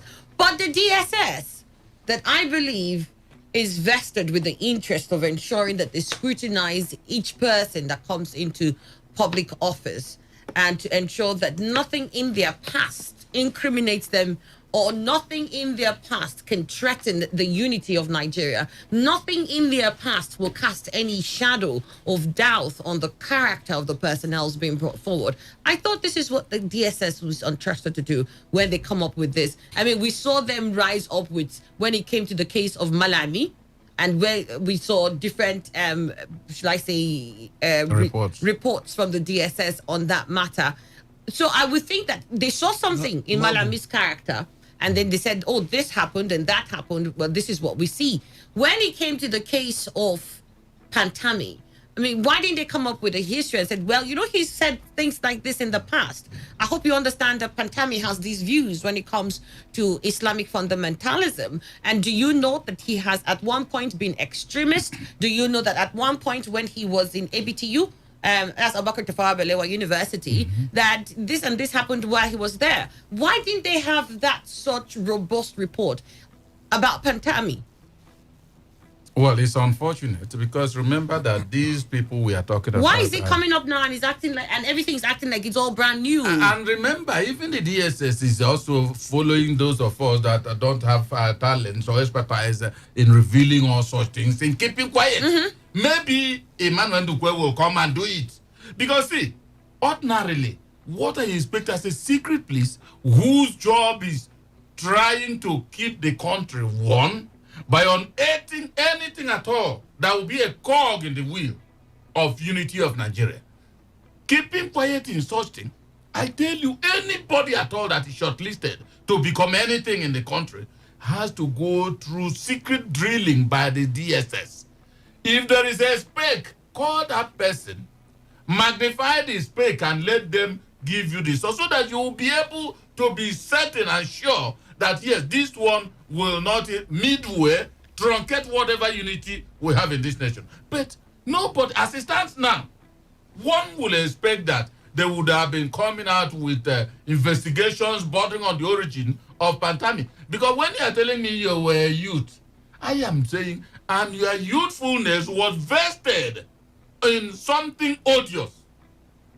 You have opportunities, but you choose that line. That means, you know, remember that when you have two children, it's not necessary that one will start by 10 in behaving in a certain way, and the other one must be that 10. There are people that start something very early. And this one that was in Islamic, what do they call that? Jihadist movement. That means he, from infancy, even if you like, let him be a cleric now. From infancy, he's been harboring hatred for those who are not Islam. And I don't understand how somebody who chooses, there are people who may even come up on it and decide they won't worship God, the Almighty. They won't worship him. It doesn't mean that God has given them red card. When rain falls, it falls for them and sun and all the rest of them. Now, if you said, at least a man from my village said he knows God created everything and he is a native doctor, all that he's using in doing his job, God created them, but he won't worship him for 1 second. Yeah. If he wants to kill him, let him kill him. Now, that is, he doesn't stand in the way of anybody. Because he's not doing so, he wants it. Now you are saying those they call infidels, because I'm not part of them. Now, because they are not part of the religion, they are infidels, and deal with them. Yeah, I mean, he What said there's no point reiterating the several things that Pantami has said. I mean, we can only even expose the ones we know of. We don't know the ones he didn't even say. But I'm saying the DSS that is vested with knowing what we don't know, that's what you're supposed to do. You're supposed to go below the surface, dig up the root to understand the person. Yes, but of this human that has been nominated, and then you miss this very. I mean, we're in the middle of a war with Boko Haram, and you miss this out. It's not as if this was in 1994 where we didn't have Boko Haram, and you say, okay, well, so it's not an important thing to bring to the table. We have Boko Haram now dealing with us from all flanks, and somebody who has at some time in the past shared views that seem to support some of the actions of Islamist Muslims across the world, and you fail to put that in your report. Anna, you see, there's one thing you read there that makes it up for me to say, well, this man, if individual opinions are sought, I would simply say, please sack him. Now, he said one Islamic TV to broadcast something. The Ministry of Communications. Thank you very much. He said he's a repented person. Now, he has chosen that TV. And in that TV, only those who understand Islam will understand them. So, because those will be the ones watching that TV, by the way. See, I don't you know would expect non-Muslims to be watching the TV. Well, I think everything should be for everybody. So long as you, for instance, you are an Islamic person. For instance, if they are using English language in an Islamic TV, I don't think my ears will be blocked. I will be following their programs. But once they go into the language I don't understand, I won't understand. Arabic and also. But then, that's not my issue. My issue is that this is something pertaining to the entire nation, which is secular in nature. It should be broadcast in a language, for instance, that everybody should be able to understand. All right, then. What is the secret? Got your thoughts there. Let me get to Precious UDK. We're looking at the DSS now, yes, okay? There are just two ways to consider the poser you've raised. Being that one, it could be the DSS would have been seized of all the facts, but decided to keep mute. The other one could be DSS never knew. But all of these exemplifies why Nigeria is where it is today. Now, let me take from the first one. Assuming that at the time the DSS was screening Mr. Pantami, the DSS was seized of facts as is in public domain today. And then the DSS then takes it to Mr. President, which is another limb of our consideration. If DSS was aware of all these in public domain today, did the DSS bother to notify Mr. President? Can we say, okay, Mr. President was aware and after all went on to appoint Pantami as the Minister of the Federal Republic of Nigeria? Then we say it's very worrisome. They condoned what they ordinarily should not have condoned. In the other limb, did the DSS not know all these things? I would be more worried that DSS never knew the position today as is in public domain. Nigeria will never get better until all of us, it doesn't have to do with those elected in public offices at the material time alone. All of us, whether holding office or not, own up to the fact that the only way to better the country is when we do the very best we can for the country. I should have expected, as is in, we say, safer clients, that the DSS should be bold enough to sample his opinion on individuals and agencies, no matter whose ox is God. The DSS should have been able to put this thing in the public to say, we are aware of this ABCD about so and so person. However, from our investigations, he had long ago repented from these things, assuming the word repent suffices in this regard. We are aware that he had repented, and to that extent, we clear him of every security hurdle. But as it stands now, like I said, no statement, no opinion from the DSS, nothing from the presidency, nothing from anywhere. And then, is that how this country will actually get better? I worry. But whatever it is worth, my call is, let Mr. I know, you see, it will be very difficult for them to sack Pantami. Mark my words, it will be very difficult. Except we put enough pressure, legally, and then Mr. Pantami honorably resigns. So, I mean, do you think that the DSS at any point will come up and say, yes, this was part of our report? I mean, at this point, don't you think that the DSS owes Nigeria an explanation as to whether this was part of the report made to the Senate, so that we can say, okay, so the Senate saw this and decided that regardless of this, we're going to still screen this man and approve him for position as minister? Because, I mean, I will expect that this is something the DSS unearths. this is the reason why they call on them to investigate the people who have been nominated for these positions. So why didn't they come up with that report? Is there something about the DSS that says, okay, when you're an extremist in any form of your religious beliefs, we will ignore that? Well, for me, like I said earlier, I think while we're dragging Pantami, we must also be dragging the DSS. Sure, the DSS, of course. I can assume that, let me safely assume that the DSS was aware of all this. Maybe too, the DSS may have hinted the necessary agencies. Maybe too, the DSS may have said, in our final finding, he's no longer of that belief now. That is the only way that I can forgive the DSS. But if it is indeed true that the DSS never knew anything, that means the screening there was merely cosmetic. Then we have a whole long way to go. If the DSS could not unravel what is in public domain today, then we have a very long way to go. It will be difficult to end the security challenge we're having in this country. All right. Looking at the DSS now, should we drag them? Or I mean, this is not really their fault. They also can't do their job properly. We're getting a result of what we have allowed.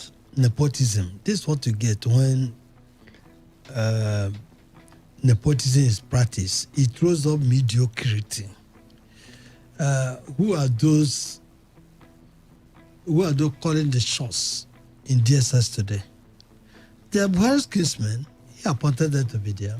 They are Muslims. Most of them have the same inclinations with what Pantami also have.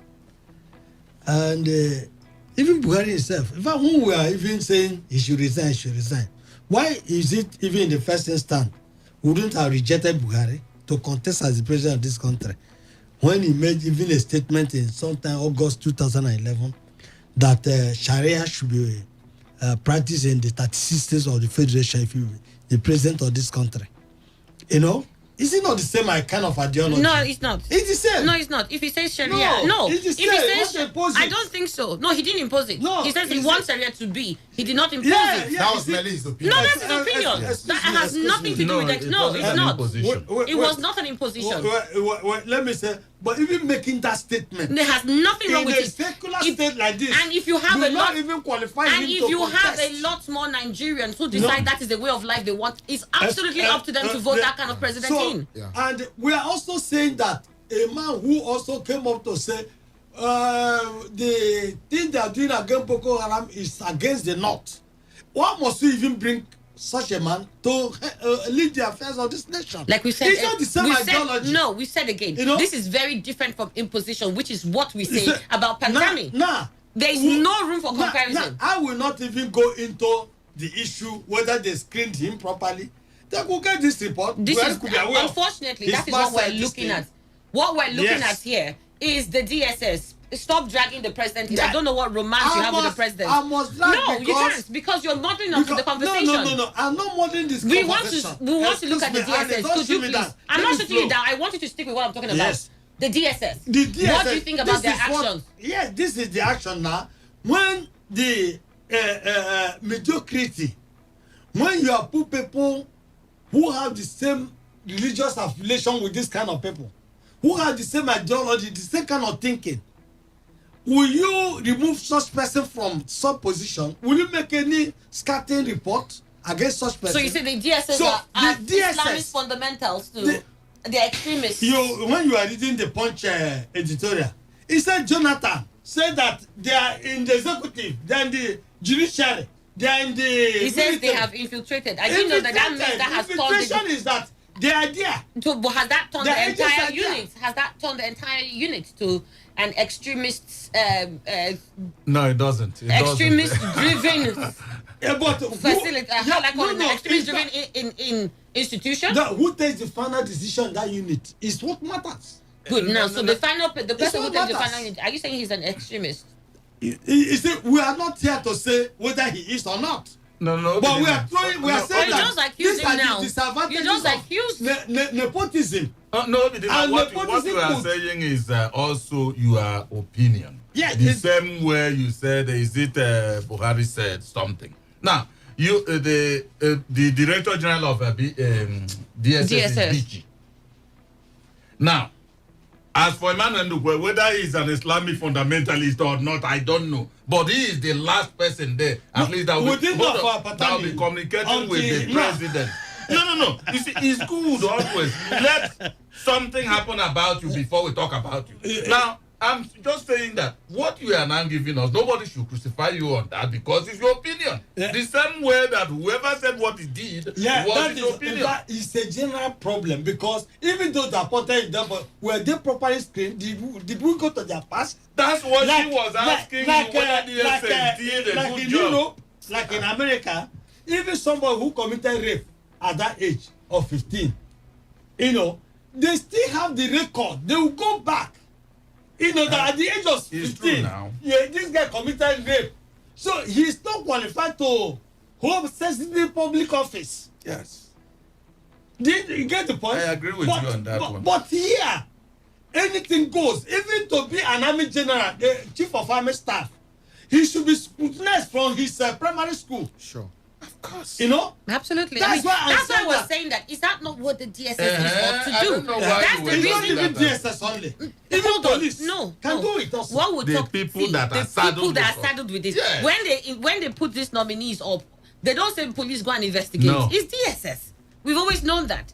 And I'm saying if such a vital information can fall through the cracks of the DSS, how much more the police, But if it can fall through the fingers of the DSS and it doesn't come up, then there's a big problem. Now, it's either they're fundamentalists, as Dr. Obidima is trying to prove here, and say, well, that's the reason why they close their eyes to it. It's either that, or two, that they don't do any investigations whatsoever.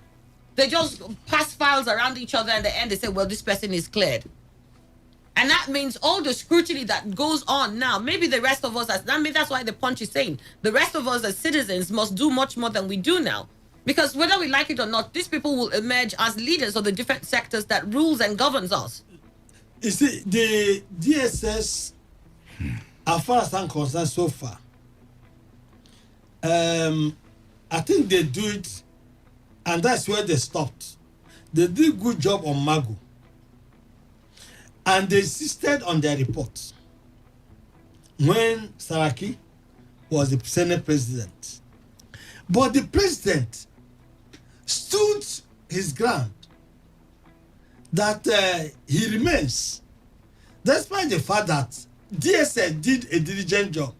So when you did that, which can DSS again that can do such a report to the president and the president will not undermine it? So, when you now, is it institution or such units, you have muscled them by action and inactions. You make them what?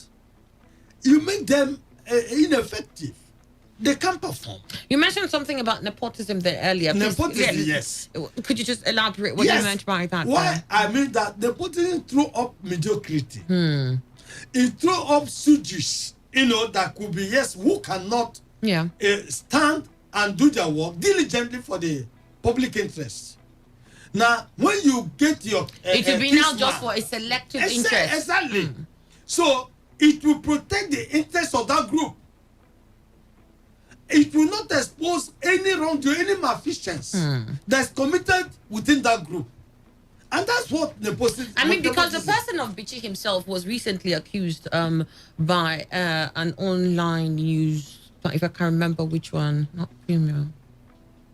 I think it was People's Gazette.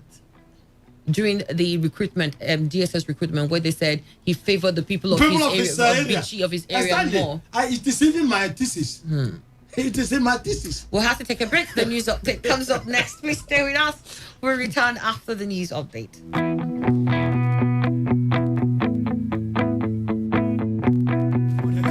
Are you ready? Today, 95.1 FM, the voice of the people. Every day, every hour, when the big stories break, depend on our 24-hour news team to bring you the latest. Today, 95.1 FM. Today, 95.1 FM, Port Harcourt. News update. Hello and good morning. Here's the news update on Today 95.1 FM. I am Annie Abdul Salam. The Nigerian Governors Forum has said it will ensure the implementation of financial autonomy for state legislative and judiciary institutions by May 2021. Chairman of the NGF, Kayode Fayemi, gave the assurance after a meeting with the Chief of Staff to the President, Professor Ibrahim Gambari, at the State House in Abuja. Fayemi maintained that the Governors Forum has never been opposed to the issue of financial autonomy and that the governors, the speakers, and the judges are on the same page. He further disclosed that after a meeting with the Solicitor General of the Federation, the representatives of the judiciary, the representatives of the Conference of Speakers, and the House of Representatives, an agreement has been reached, thus reiterating that Nigerians can expect implementation of the agreement no later than May. The NGF's comments come few hours after members of the Nigerian Bar Association staged a peaceful march at the National Assembly in solidarity with judiciary workers who are protesting in favor of financial autonomy in the country. The Independent National Electoral Commission has said it will blacklist political parties unable to conduct peaceful congresses and primaries. In a statement signed by INEC spokesman Festus Okoye, INEC said it might not acknowledge the result of violent congresses if the trend continues. Okoye said the commission may also withdraw its staff from monitoring such violent political party meetings with resultant non-recognition of their outcomes. Rivers State Governor Nyesom Wike has described as useless the protest embarked upon by members of the Judiciary Staff Union of Nigeria and the Nigerian Bar Association in the state. Our correspondent Uchendu Ejiowo reports that Governor Wike, who addressed the protesting NBA members, claimed that the state government have been implementing the financial autonomy for the judiciary and did not see any reason the members of JUSUN and NBA will embark on a strike. Wike also accused the NBA for not protesting when the previous administration shut down the court for a year. The governor also threatened to withdraw the financial autonomy for the judiciary in the state if judiciary workers did not call off the strike. In the meantime, some lawyers have given the Chief Judge of the state, Justice Adama Iyaye Lamekara, 24 hours to clarify Governor Wike's claims that he has been implementing the financial autonomy for the judiciary. As chairman of the Eastern Bar Forum, Sosai Pire Long Williams, who spoke to newsmen in reaction to the governor's position, said they are willing to interface with Judiciary Staff Union to end its 3 weeks old strike if the chief judge will come out plain on the issue. The leadership and entire members of the Unity House Foundation in Ward 15 in Obiakwa local government area of Rivers State have congratulated the convener of the Unity House Foundation, Kingsley Wenenda Wali, on his appointment as a member of the Governing Council, Federal Polytechnic, Auchi, Edo State. The leadership and entire members of the Unity House Foundation in Ward 15 say they're thrilled to hear about the appointment and are more delighted that he has finally decided to be appointable. In a statement by the leader of the Unity House Foundation, Ward 15, Innocent Nwanwu, the coordinator, Dr. Godswill Chineduchukwu, and Director of Publicity, Chibuzo Dike, they said they're enormously proud of the convener of the Unity House Foundation because of the recognition. They further thanked President Muhammadu Buhari and their overall leader, Rotimi Amechi, for nominating Wenenda Wali for the appointment, expressing optimism that the appointment is a sign of many more appointments in recognition of Ward 15 in the near future. According to the statement, the leadership and entire members of the Unity House Foundation in Ward 15 in Obiakwa pledged their unalloyed loyalty to Wenenda Wali, the Minister of Transportation, Rotimi Amechi, the President of the Federation, President Muhammadu Buhari, and to the All Progressives Congress. Moving on now to the foreign scene, former U.S. Vice President Walter Mondale has died in Minneapolis, aged 93. His death was announced by his family. Mondale was Jimmy Carter's running mate for his winning 1976 presidential bid and defeat 4 years later. Mondale lost heavily to Ronald Reagan in the 1984 presidential election, securing only his home state of Minnesota and Washington, D.C. And that was the news update on Today 95.1 FM. Do not forget, please take responsibility. Wash your hands frequently with soap under running water. Avoid touching your face in high contact surfaces when you're out and about to prevent the spread of coronavirus. I am Annie Abdusalam. Thank you for listening. To have a great morning. Day 95.1 FM, Port Harcourt, voice of the people. Port Harcourt, are you ready? Today 95.1 FM, the voice of the people. Returns Market presents Business Finance Summit coming up on the 3rd of May 2021. This summit is designed to change the financial perspective and status of individuals, small, medium-scale businesses, and corporate organizations by educating the participants on some vital financial issues facing business owners, professionals, and career-driven individuals who do not have sufficient wealth management knowledge, such as risk management, assets control, financial planning, just to mention but a few. There shall be raffle draws at the end of the summit, wherein 15 winners and their partners will get a dinner date and sleep over at the Hotel Presidential, Port Harcourt. Registration is free. Fill an invitation form via our website, www.returnsmarketcooperative.com, or any of our offices to obtain an invitation card. Date, 3rd May 2021. Venue, White Jade Event Center, GU Ake Road, Eliozu, Port Harcourt. For more inquiries, call us on the following lines: 0903-461-4444 or 0815-518-9002. You can have it hot, big chocolate. You can have it cold, big chocolate. You can have it at home, at school, at work, or when you hit the road. It doesn't matter who you are, grown up or a kid. Enjoy the chocolate to goodness every day because you need to reach your peak. Everybody needs nourishing goodness. You can never have enough, it's true. Taste the nourishment you can enjoy. Big chocolate it is. Kids, grown-ups, it doesn't matter. Have a rich cup of peak chocolate anytime and enjoy the delicious nourishment of chocolatey goodness. Big chocolate it is. Peak. Reach for your peak. Oh yes, this year's Hajj experience will remain unforgettable in the minds of those who make the trip. Beginning from Friday, July 9, go reach Saturday, 31st July 2021. Oh yes, this year's Hajj is going to be unforgettable. Visit your FitFly office now At number 49, Semoko Building, Iwofe Road, opposite First Bank, off Ada George by Pepperoni, Porakot. Telephone 090-703-73696. Website www.yourfitfly.com. With YouFitFly, this year's Hajj experience is going to be blissful and unforgettable.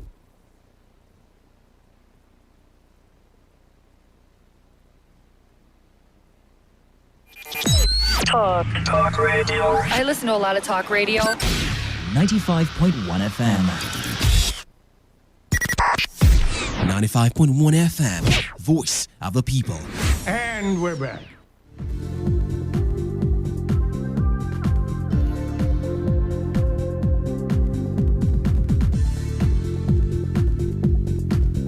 It's 10 minutes after 10. You're listening to Today 95.1 FM, Voice of the People. I've got some gentlemen joining me here in the studio. I'm just going to allow them to introduce themselves and the organization they represent as we move forward. Hello, good morning. Great to have you. Good morning. Good morning. Good morning. So you are? I'm Engineer Isele Amakri. Engineer Isele Amakri. Yes. And you are? Barrister Mike Biani. Barrister Mike Biani. Yes. Great to have you both. And so what organization are you both representing? We are members of Port Harcourt New Garden City Lions Club. Ah, okay. Yes. Port Harcourt New Garden City Lions Club. Port Harcourt New Garden City Lions Club is a member of the Lions Clubs International, a worldwide organization that has its presence in nearly every country in the world. Wow. What's the Lions Club about? Yes, it's the Lions Clubs is the largest service organization in the world today. We go about carrying services, what most people will call philanthropic activities around the world in our various communities. Because we have at least a Lions Club in nearly every corner of the world. Each club is mandated by the head office to carry out service projects in its immediate community. Okay. And that's how we affect the entire world. All right. I'm thinking here now that if you're looking at, you said New Garden City, Port Harcourt, you said in almost every area you have a Lions Club. Yes, actually in Port Harcourt. I wanted to find out. There's one around me here. In Port Harcourt, we have currently about 6 Lions clubs in Port Harcourt. Yes. Wow. New Garden City Lions Club is just one of the clubs in Port Harcourt. Yes. Fantastic. Yes. All right. So why are we here today? What's Lion Club? What's Lion Club doing that we're here? Okay. Like my former president, former everything I've said, we're here today to also encourage the public to be part of what you have just said, giving back to society, philanthropic service to humanity. In one of our giving back, in the year 2018, I was the president. Normally, we elect a new executive every year, and as part of the Lions culture, the executives are changed every year. No second tenure. So when I was the president in 2018, I encouraged my branch of the Lions Club, that is the Port Harcourt New Garden City Lions Club, to provide service to my alma mater, Calabar National College, Bugma City. At that time, the school was in a very, miserable condition. There was no doors, there was no desks, protected doors. Most of the desks had been taken away, and so I appealed to them to assist in providing doors, because one of the old students by name who has a foundation, the name of his parents, Daba Foundation, wanted to provide desk, but there was no doors to protect those desks. No doors to protect them? And if the desks were provided, they will be stolen immediately they were provided. Oh, wow. So the Lions Club come to the head of the school and provided not only metal doors, but 4 inches thick metal doors. Wow. Which is like bulletproof doors. Okay. And since then, those decks that were provided, almost 500 of them are still intact. By the Daba Foundation are still intact. So tomorrow, we'll be going to Buguma, Calabar National College, Buguma, to unveil these doors. So I'm using this opportunity. I'm also an old student of the school. I'm the chairman of the National Working Committee. The National Working Committee is there to always bring project and development to the school. The school. So I'm the chairman of the National Working Committee. I want to use the opportunity to encourage every old students to be part of what is going to happen tomorrow on the unveiling of the doors, and also use the opportunity to join the Lions Club in reaching out to the needy. One of the slogans of the Lions Club said, where there is a need, there is a lion. And so we are trying to see that we don't only concentrate in the city, in Port Harcourt City, but we also reach out to people outside Port Harcourt. And that is why we move into Buguma. So if people who are also outside Port Harcourt, in Buguma, in Abonima, in Bori, in Awoda, in Omoko, belongs to these service organizations, it will also attract these organizations to these places. And it will also help to bring development to these places. Solutions to the different I want problems. to, finally, I'm sorry for taking much of your time, to also thank the governor, His Excellency Ian Wike, the project governor, because I was in the school yesterday during the anniversary.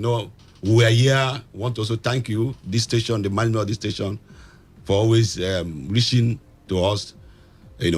We are here and we appeal to the governor, the government, to reach to KNC. Because KNC, like I said then, was the first indigenous Sunday school in the whole of this country. And at the situation it was at 2018, was a very terrible situation. But as I'm telling you, as I'm talking today, I was in Kensi yesterday, and that place is now a big project site. Okay. Construction is taking place, teachers' quarters, new classroom blocks, fantastic, new science blocks. A lot of construction is taking place. Ongoing. The government is bringing back Kensi to where it's supposed to be. And the Lions Club tonight is also helping with providing. Yes, the contractor told me that they also constructing hostels, and that after the whole thing, it will now be a full body school. Fantastic. So this project by Lions Club tomorrow is going to be commissioned tomorrow? Yes, it's going to be commissioned tomorrow. And you're inviting tomorrow morning. What time? 10 o'clock in the morning. 10 o'clock in the morning. And this is an appeal that everybody should be part of. Especially the old students of KNC. All right. To be part of this great move. Well, thank you very much for coming here. Yes. And apart from, you said there's how many other Lion Clubs in Port Harcourt? Apart from this new garden? We're about 6 in number. About 6 in number. Yes, and each club carries out his own project regularly. Just as he just said, much of our projects have been in Port Harcourt, in the town, because we are actually based in Port Harcourt. Yes. At least one of our, will I call it a legacy project, is at the Port Harcourt children's home. Okay. Motherless babies home. Yeah, we built a hostel for them a long time ago, and we always get back to them to either renovate or fix the place check on how they're faring. Yes. All right then. So is this club open for as many people as possible? Or are there any conditions for? It's well, anyway, also use the point to invite you. Actually, it's open to everybody who has the heart to give. Thank you very much. We've got to go. All right then. Just stay with us here. We'll continue in just a moment with our we'll continue with Real Talk in a moment.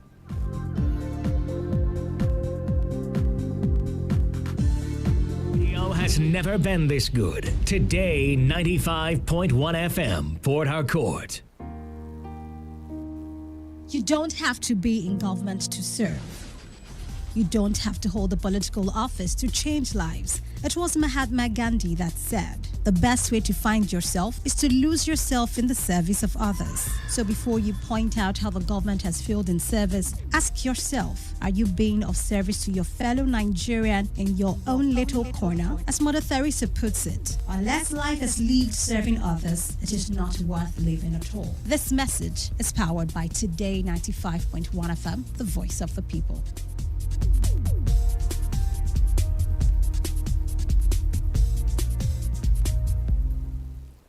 Ladies and gentlemen, may I have your attention, please? This president's failed. It's about the future of this country. We're going to take it back. We're going to take it back. You asked us to vote you into that position so you can bring about that solution. So when you vote me, then you sleep. Let me see if I can take another phone call. Hello, Today 95.1 FM. Good morning. What makes a policeman to be able to feed is the gun he's holding. They use their gun to extort money from people. Good morning. What's your name and where are you calling from? No longer news that we are truly the voice of the people.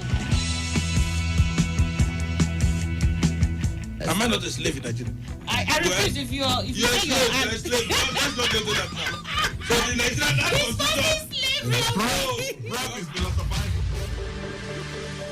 You spot the difference now?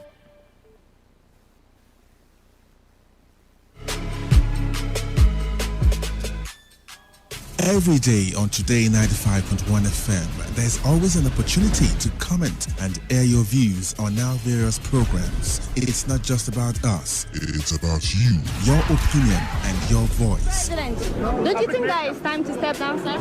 Be part of the story, the gist, reactions, intrigues, and the news. President Neil Patrick Harris has called for greater regulation. Give us a feedback or join the conversation on Twitter at TodayFM951. Our Facebook address is Today95.1 FM, or join us on the number 0701 933 9962. That's our WhatsApp application. Be informed, be educated, and have fun. We are Today 95.1 FM, voice of the people.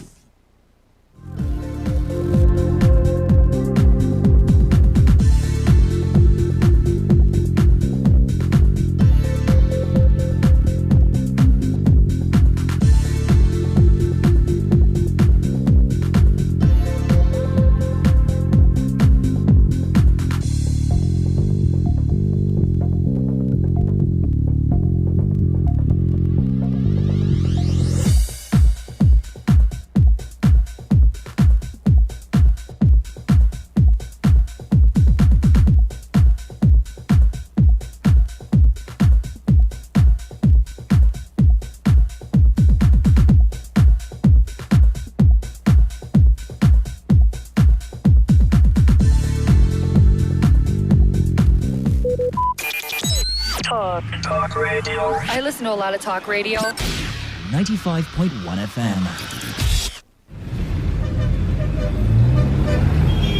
Live from the Garden City of Port Harcourt, Nigeria. This is Today 95.1 FM.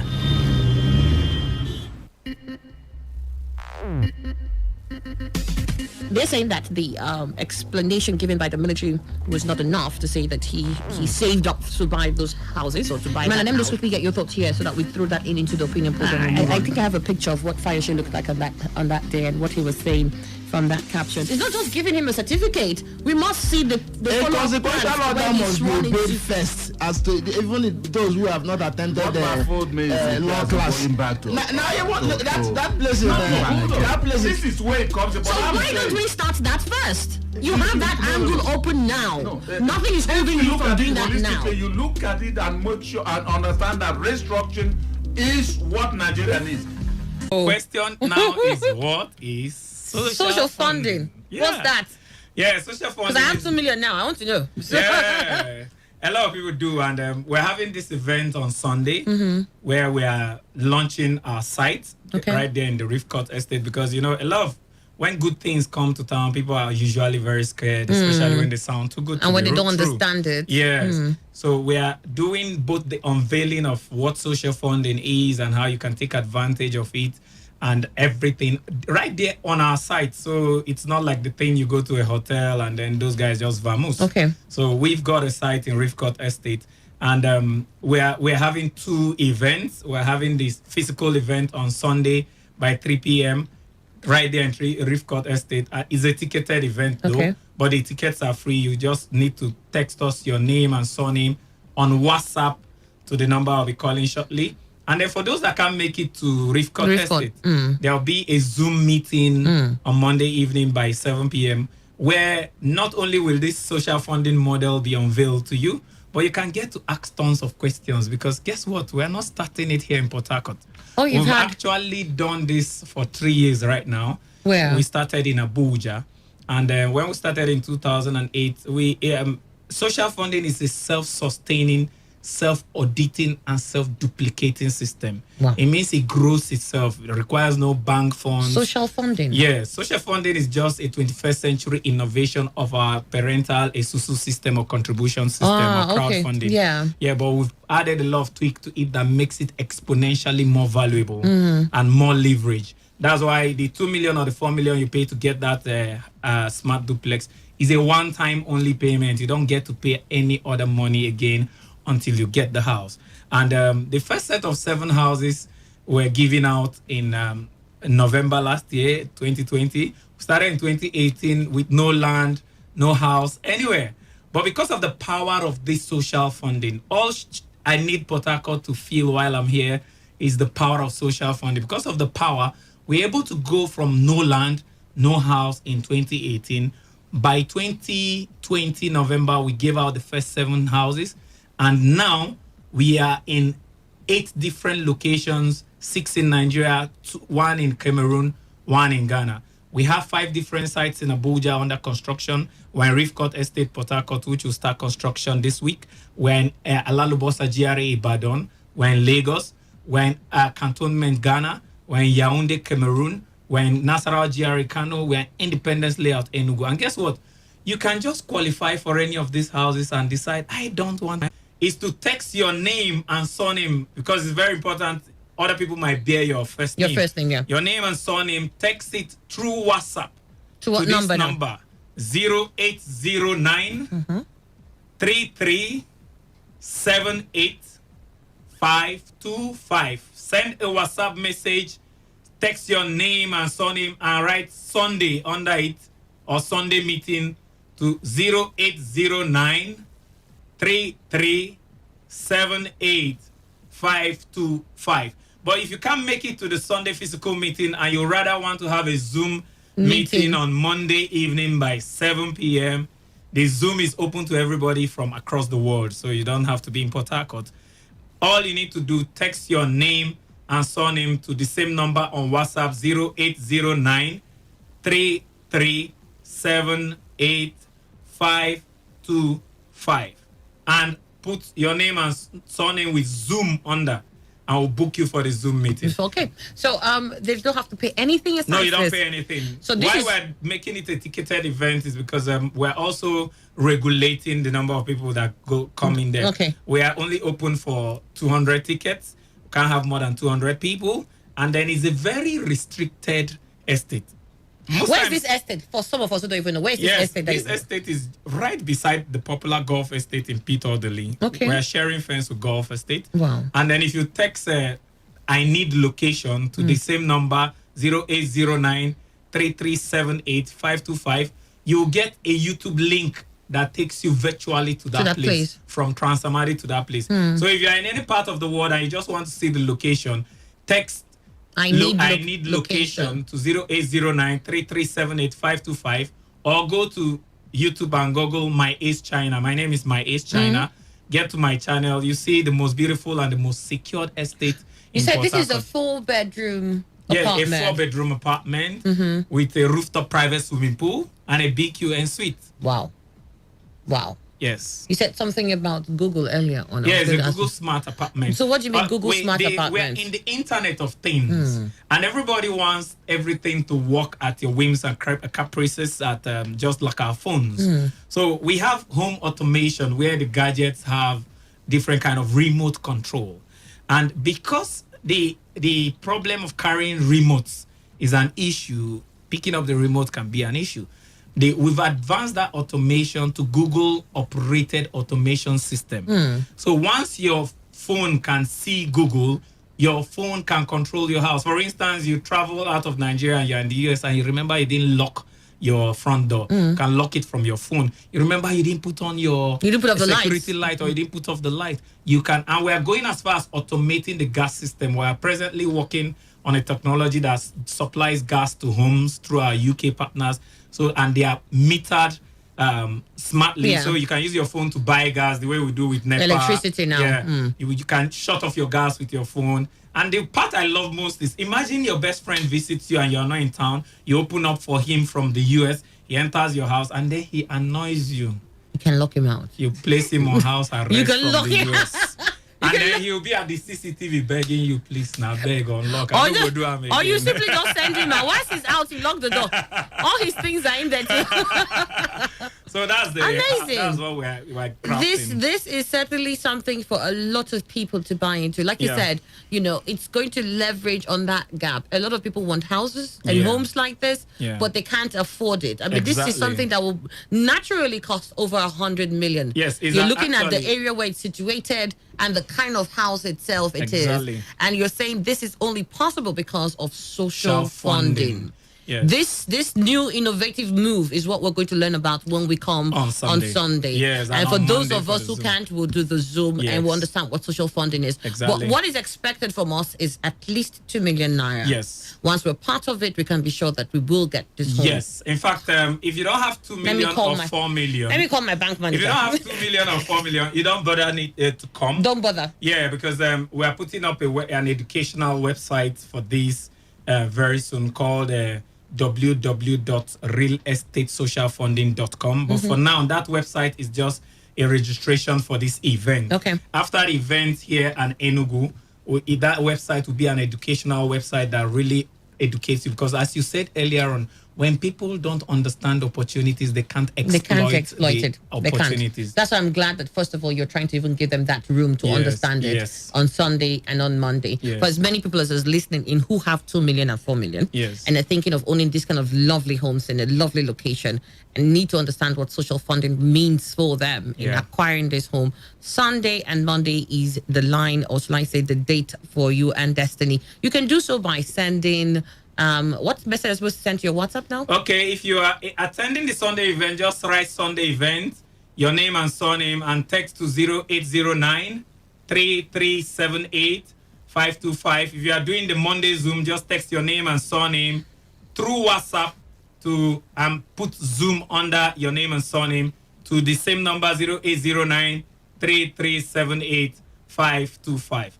And the only thing I promised, I paid a courtesy call to the mayor of Port Harcourt when I came into town last week. And the only thing I promised him, I say, sir, take a good look at your town.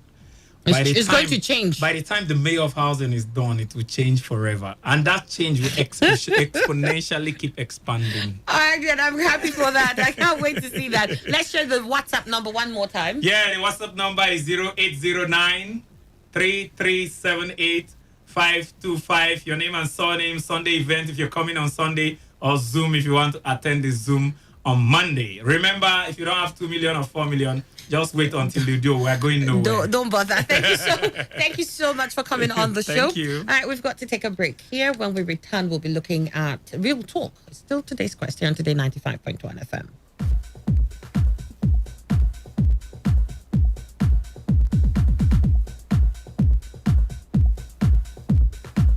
Are you ready? Today, 95.1 FM, the voice of the people.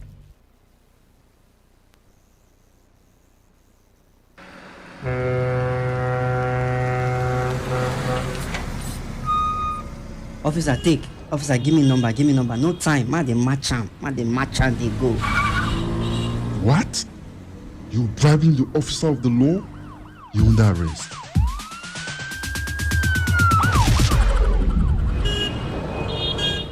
Let me see your papers. You can go. They're in order. Drive safe, okay? I don't understand though. No be the same country again. Officer reject bribe. They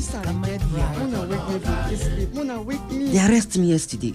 That yesterday, I go do my papers. See as I pass now. I pass without fear. You too, make you do wetin dey right. For we country to better, it dey for we hand. If you like, do like say you no hear am. To give or to take bribe, na offense.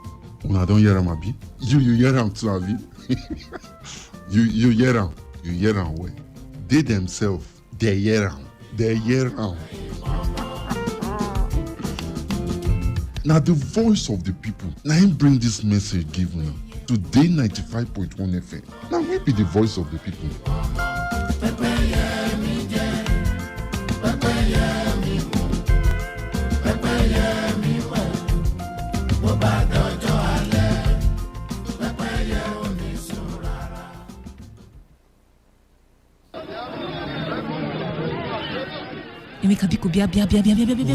What is it? How come Chukudi, that guy, how come he's making more sales than us? And we are in the same line of business. Relax. Cool down. Are you sure he's not using something? Ask him so that whatever he's using, we can use it. I'll do something. I'll meet him. He's my brother. Calm down.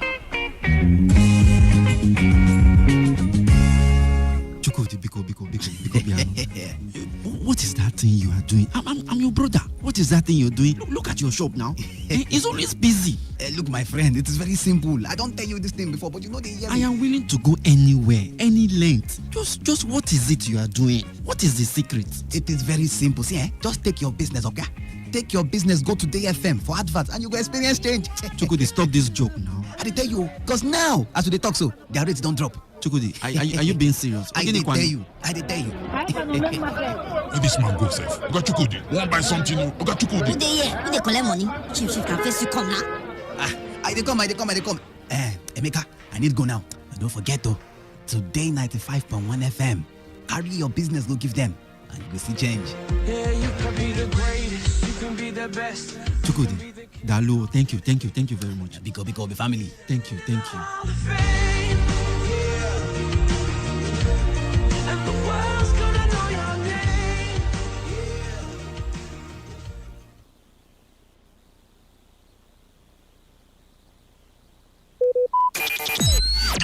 Talk radio. I listen to a lot of talk radio. 95.1 FM. Real talk. Real talk. But it is the head that is supposed to push the followers. Today, 95.1 FM, we bring you insights, intrigues, and happenings on the local politics of the Niger Delta. But if that property you have somewhere worth that 1 billion is tied to a fraud of state money, if you can prove it's your personal money, you didn't commit any crime. Join us every weekday, 9:45 a.m. to 11 a.m. Real talk. Keeping it real.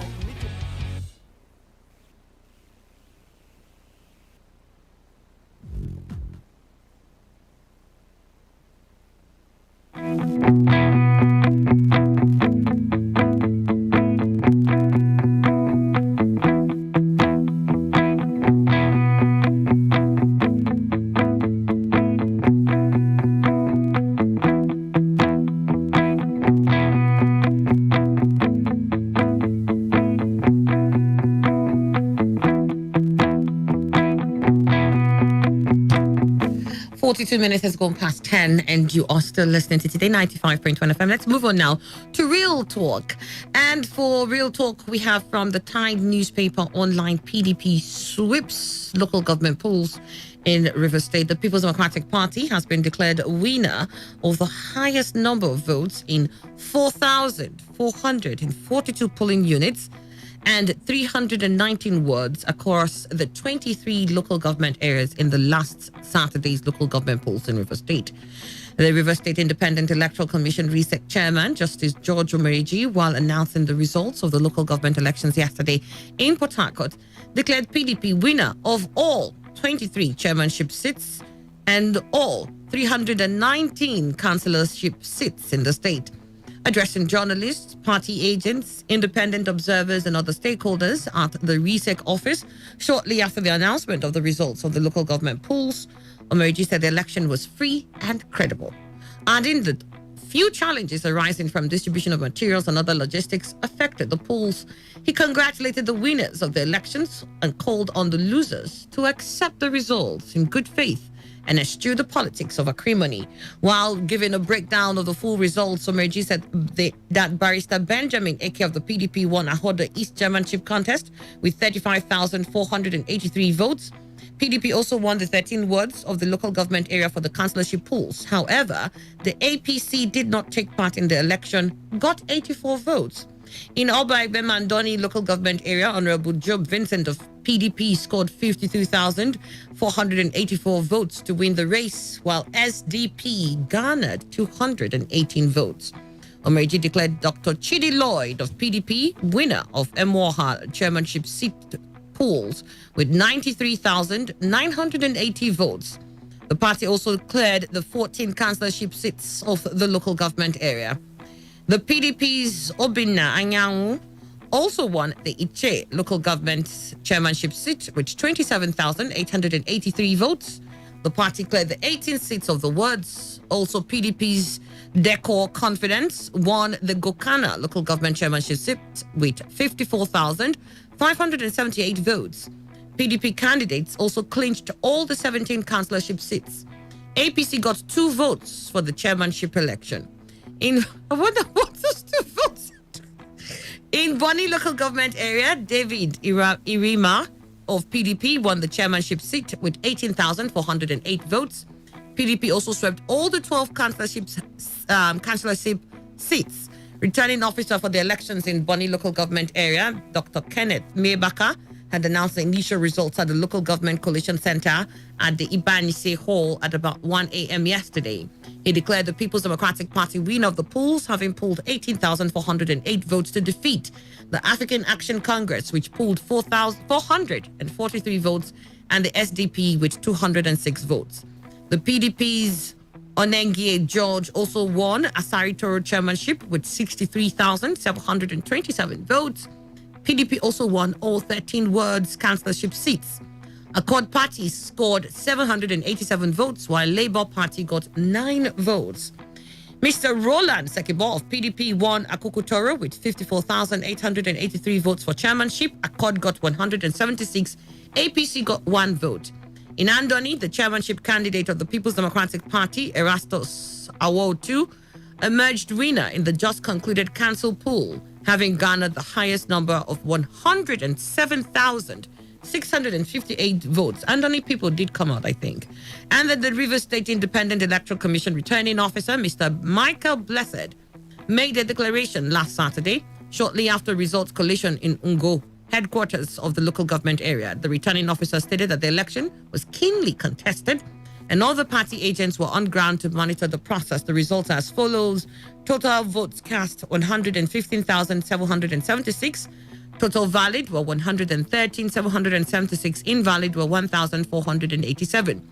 Results broken down showed that Accord Party had 34, ADP 741, AC 26, ADC 287, APM 59 votes.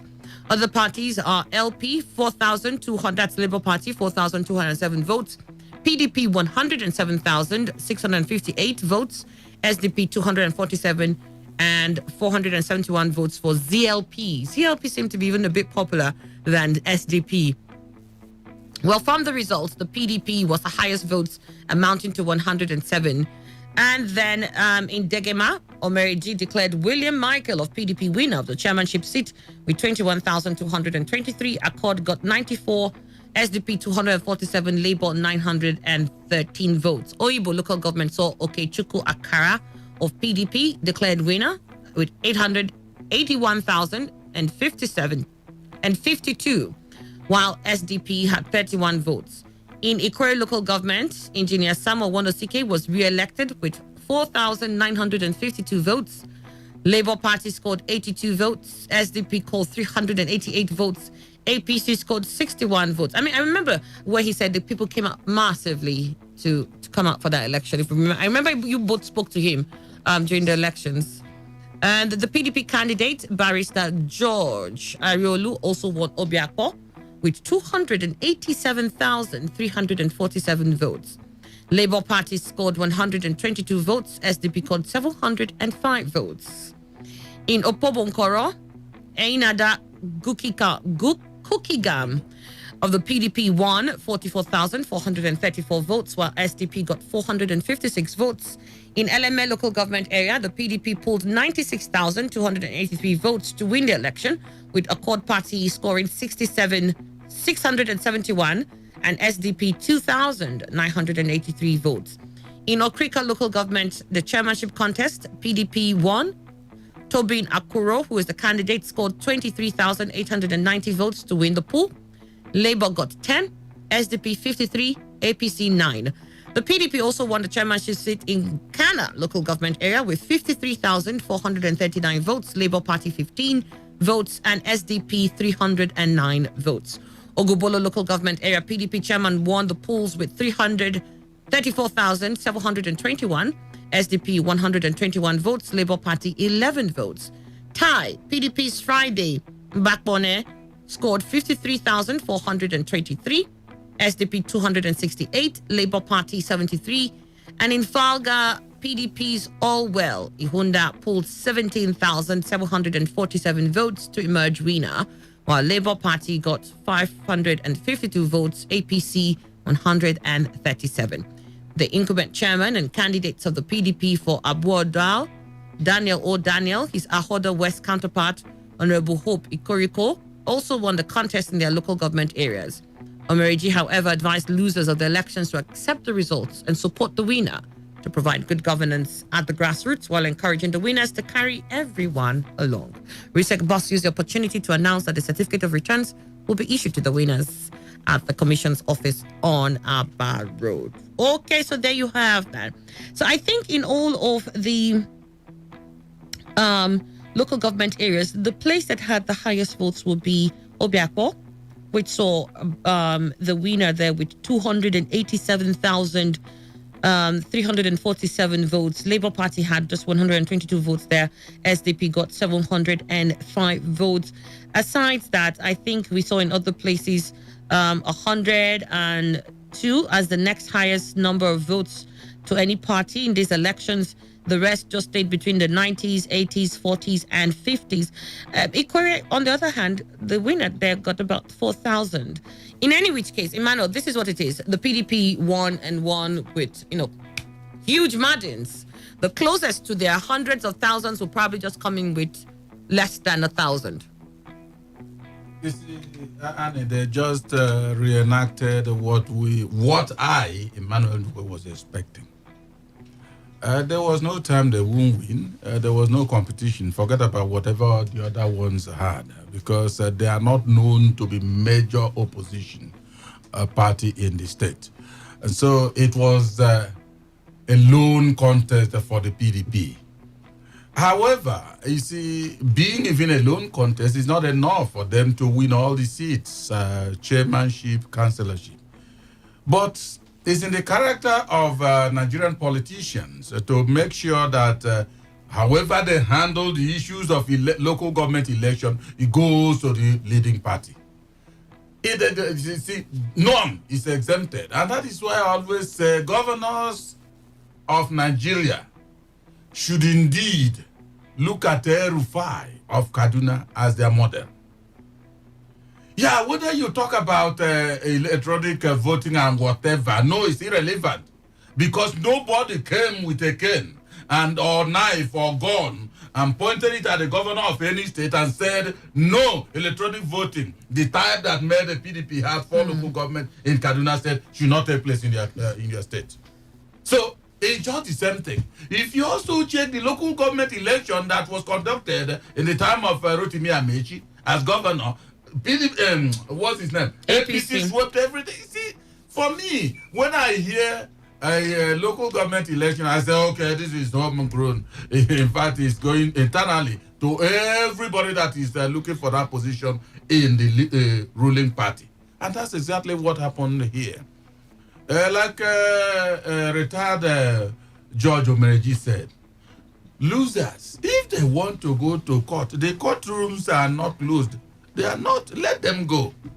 But for me, I think it's best they adhere to what he has said.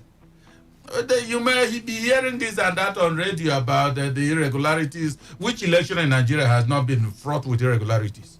Even the one INEC conducts. So for me, it is exactly how it was planned, and they've given them exactly what they hoped for, what they planned for, and that's exactly what happened. It is critical, especially when the major opposition party did not take part. All right, got your thoughts there. Let me get now to Precious Udike. Well, for me, the apathy that marred the election is not peculiar to this particular election. In this country, when INEC comes to say we registered millions of persons, how many million persons declare presidents of Nigeria since the advent of democracy? So it's not particular with this election. There has been voter apathy in Nigerian elections. It's been there. It did not start with this particular election. For me, when an election comes like this, there is a winner, there is a loser. And of course, that must be the situation. There is no how an election is conducted that a winner would not emerge and a loser would not emerge, whether rightly or wrongly. If one believes that he lost the election wrongly, then you approach the tribunal and allow them do their job. If you believe that, oh, I should have lost after all, I did not do my homework properly, you congratulate the winner and pledge to work with the winner. If the winner so desires, he will reach out to you. Else, there's nothing to worry about with the outcome. But you see, it has a lot also to do with the clamor for the Independent National Electoral Commission to conduct local government elections. Whether that is offensive to our call for true federalism or not, but it lay credence to the argument that it will at least restore confidence in the minds of the electorates and other political parties.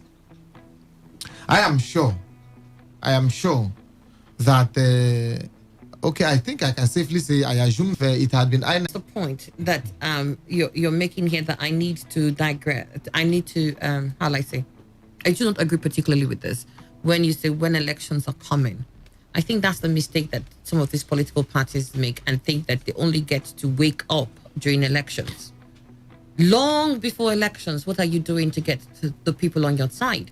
I mean, I need to see a lot more of what Labour Party is doing in the communities, how it's sensitizing its people, how it's laying before the people its mandates and its belief in a particular certain pattern of political system, and continue to encourage the people to be part of the Labour Party. I need to see Accord do the same, SDP, ADP, AAC.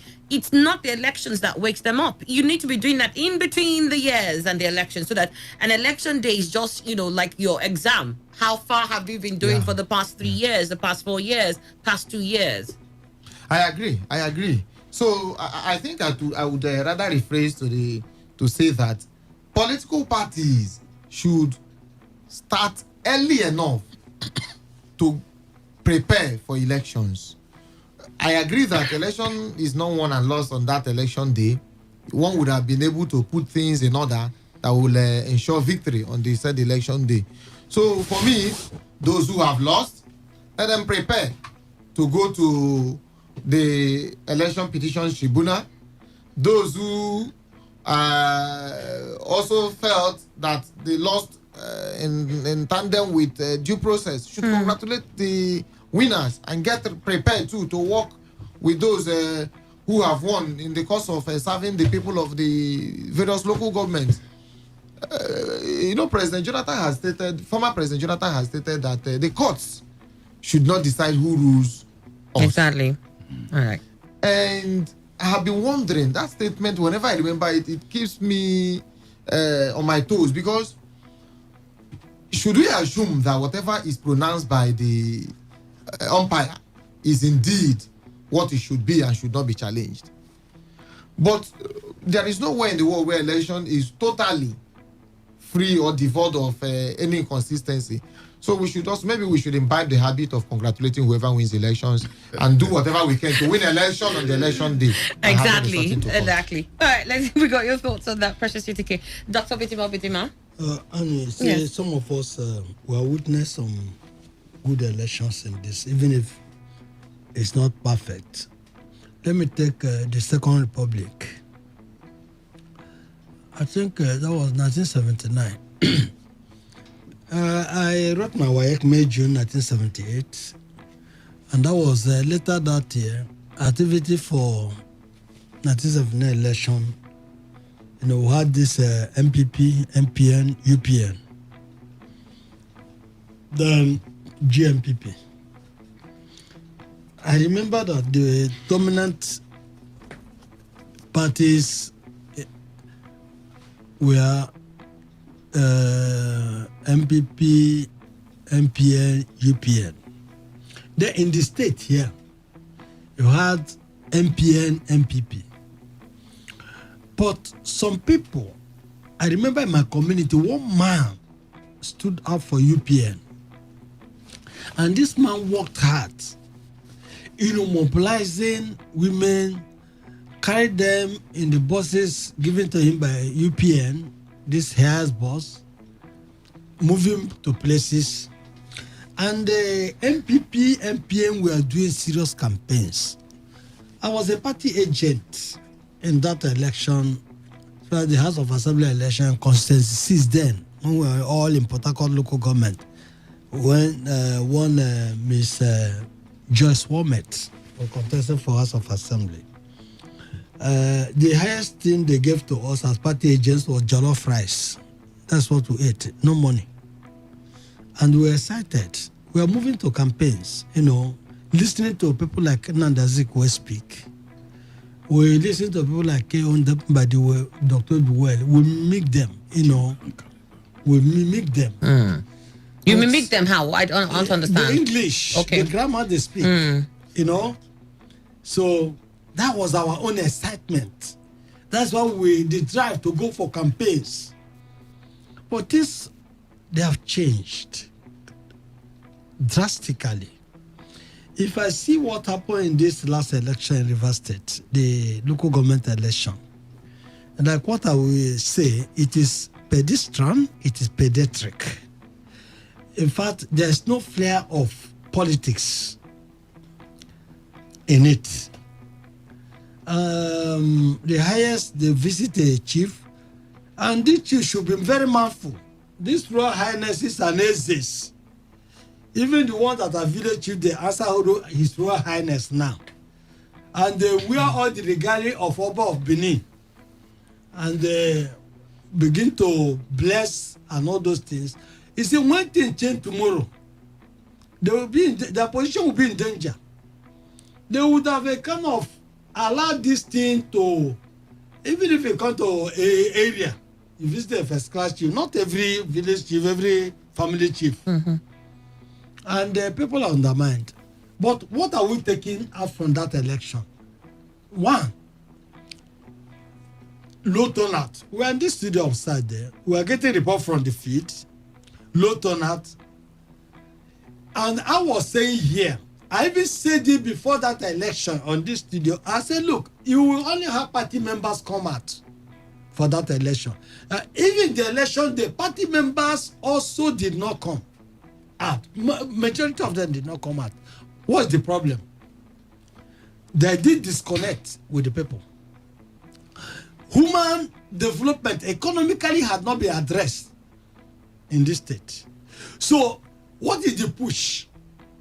Nobody is excited to go and queue for what? For the past 5 years, nothing like improvement on humans economically. And this is what we are getting. In fact, I want the governor, if he's listening, or any party chieftain of PDP is listening, it's not coming to mark that the PDP state. 2023 may be a different state. That's why parties those days, they have research and development directorates. When they see, they go to the drawing board to know why is it that there was this low voter, where we are in control, where we are in charge. During the campaigns, there are a lot of people that come under canopies, they will video these things, they will photograph them. Then on the election day, you read what happened, the result in Ikwere local government, 4,000 something. I tell me that only 4,000 something in the whole local government of Ikwere are PDP members only. Then it don't have members. It don't have members. Look the issue of Obiakpo. We know how we played this in Obiakpo. Obiakpo had 200 plus. Yes. But how many people came out? 200 plus. Yes. 230,000. Yes. Leave. We know. All right, we've left. Because tell me how many people voted in my ward. Who came out that day to vote in Ward 1 in Obiakpo? And we are hearing the issue of resource sheets. Problem of where it was like a solo race, resource sheets, problem here and there. And I was telling people in the studio that day that in the kind of mechanical election we do in this country, when once you grab the resource sheet, it can carry all the materials of INEC and go wherever you go. The man with resource sheet will be declared. You can complete party A, about party B with the resource sheet. You go to nowhere. Now, what happened in last election in Ghana? John Mahama, the former president of Ghana, did a lot on infrastructure development. A lot. And he thought that would bring him back. His successor focused on human development. And that was the two things that really defined the election in Ghana. And the people went for the president, the incumbent, who was focusing on the human development. You are doing infrastructure. I think there will be humans that will use that infrastructure. Yeah. If the humans are not there, you have not done anything much about the human. It's not that you will rethink and begin to mobilize the humans by empowering them economically. So they will be energized to follow you in 2023 because the template of 2023 election may change drastically from what we are getting from INEC. From INEC. If that is done, some people may be in their room to vote. So how will you manipulate the election? There will be no result sheet to see. There will be no result sheet. And you have your digital agents. All the party will have their digital experts. So it's not that you now begin to say, look, did we do right or wrong in this last election? You should use it to evaluate yourself properly. And tell yourself the truth. The worst thing is for anybody to tell himself lie. That's the worst thing that can happen to anybody. So they should now, the PDP. I'm a member of PDP. Yes, you are. In fact, yes. But in fact, I'm not a carrying member. He's a chieftain. Yeah, what? But I wish they will also come with their electronic registration. That's when I will register properly. And we'll begin to speak the truth to ourselves. The point is that all that happened in last election is not a true reflection of what we expected as outcome. The real outcome, whether APC participated or not. If you allow that election to run seamlessly, now you use it to evaluate yourself. But you manipulated the election. You rubber-stamped the IPAC who came for a conference yesterday to say the election free, fair, when I was even looking at the man who was reading that speech, I said PDP had prepared this speech for him to read. He didn't write that himself. And you see the kind of this thing, how we have descended so low in this country. No credible opposition. Yes, APC that would have provided this buckled. Up till now, they have not put their house in order. And I wonder how they are even preparing for 2023. But the point is that if their house is in order, they would have used this election to sample begin to assess. To sample the water. I know. To begin to assess. Maybe with what happened, and their own members who are hungry to grab power, come out and march, they would have overthrown PDP. They would have disgraced PDP because the PDP members did not come out and march. They refused to disgrace them. The election for me is not even what are they coming with to the local government, both the chairman and the councillors. Until they assume of nothing. They didn't tell us. And that's why when I went out of this place, on Saturday, I went to my unit straight. I didn't see anybody there. Even the INEC officials, the state REAC officials, and members of PDP, leaders of PDP in my community. I laughed. They saw a guy come and vote. I said, what will I vote? When the chairman came to campaign here, what did he say he would do for the world? Nothing. Then what am I voting for? So we must begin to interrogate some of these tendencies.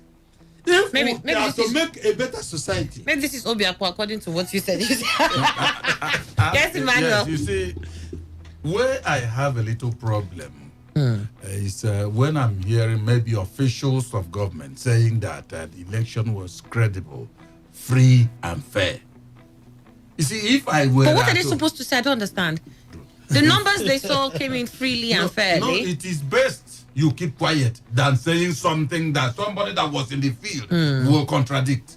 Now, if I were sleeping at home, I would have said I didn't hear anything. I didn't know what was going on. On this particular studio we were, when avalanche of reports were coming, no report, result sheet, no result, and everything they were interested in was the missing of result sheet, removal of result sheet, and these people were telling us that no elections as a result of this other position.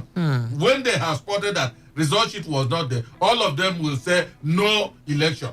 They will never agree, and they will eventually say that they accosted PDP and the EO. Some of them will tell them, go to a PDP agent and the EO. Now, having heard all this, and somebody is telling you, you remember the very first complaint we got was just from Joba here? Yeah. Good. But, you see, on that particular Saturday, I told them, you see, my friend Hayakin was here. He said he was the EO in one polling unit in Eche. And then ballot snatchers came, all of them scampered for safety. He now joined Tazi to come back to Port Harcourt to report. Yeah.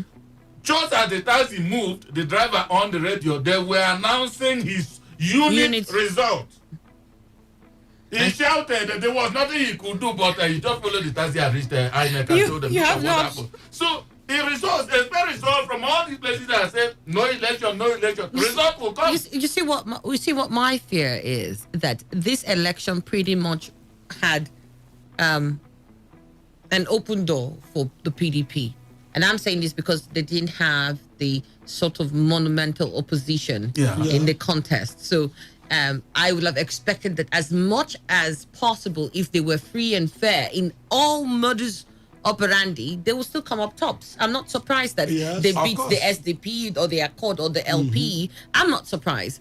But again, what shocks me is that even with the free coast, as it seemed, that there were still manipulations along the way. So what if we had a fully heated contest? What if we had all the elements at play here? That is when you would have seen the violence in its entirety to subdue some other people. Because, I mean, making the rounds on social media are videos of people who are fingerprint, finger, what do you call that thing? Finger thumbing, thumb printing the ballot papers. So if you had to do that because you needed to jack up your numbers, it's a culture that has become difficult to undo. It's a culture. You see, when we enter into this electronic voting, oh God, I'm sure some people may commit suicide. Politicians. Oh, well, let's open the phone lines. It's 14 minutes after 11. We have about a few minutes to the end of the show. So quickly, you can be part of the conversation. You can dial 0810-9510 or 0817-000951. Don't forget that you can send us text messages. Please send them to 07019339962. Those numbers are also the number for the WhatsApp platform, 07019339962. Hello, Today 95.1 FM. Good morning. Yes, good morning. What's your name? I am Kingsley Omuka. Hi, Kingsley. Good to have you. Go ahead. Thank you. The election, in my estimation, was just an exercise to fulfill all righteousness. And that is just the way it would be under any other ruling party and in any other state. So, what is more important now is for the so-called elected chairman to honestly carry out the task and mandate of, improving the living conditions of the people at grassroots level. It is not rocket science. It is doable, and what it takes is just a sincere commitment. Since Governor Wike said that it does not touch the allocations that go to local government chairmen, so they should be able to exceptionally improve the living conditions of the people here in Rivers State. I mean the local government chairmen. Thank you. All right, then we got your thoughts there. Thank you. Hello, Today 95.1 FM. Good morning. Good morning. Please turn down your listening. Yes, I've done that. Good morning. Good morning. What's your name? My name is Israel. Israel, great. All right, Israel, great to have you. Go ahead. On Pantami's issue, you can take a man away from the street, but you cannot take the street away from the man. That's it. Mm-hmm. Then, on the other hand of our politicians, they are all not civilized, without no apologies. Our politicians are not civilized. In fact, the basic problem we're dealing with here is they have patronized the whole system.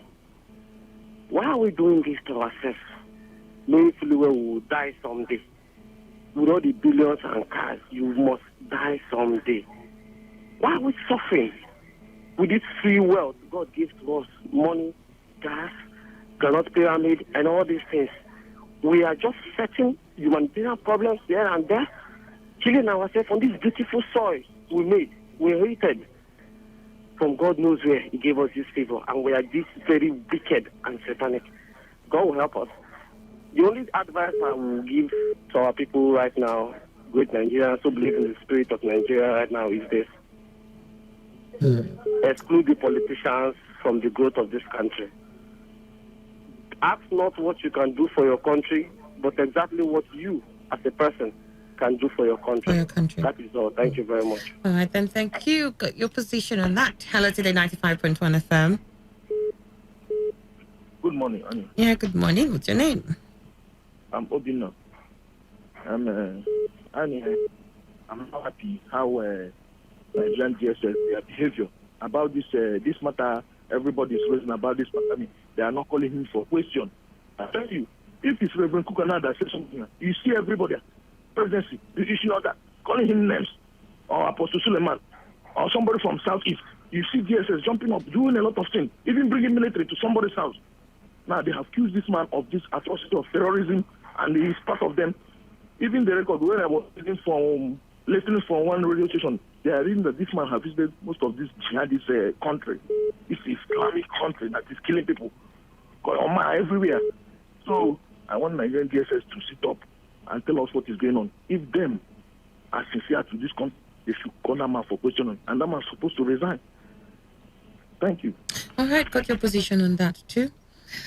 0810-951-0951 or 0817-000951. There's the numbers for you to dial to get through to us here. Hello, Today 95.1 FM. Good afternoon. Yes, good morning. What's your name? This is Ifeanyi calling from Okobe in Ahoda West. All right, Ifeanyi, great to have you. Go ahead. Yeah, first I want to appreciate everybody in the studio. Thank you. Yeah, concerning the issue of the local government election, I heard people crying on air.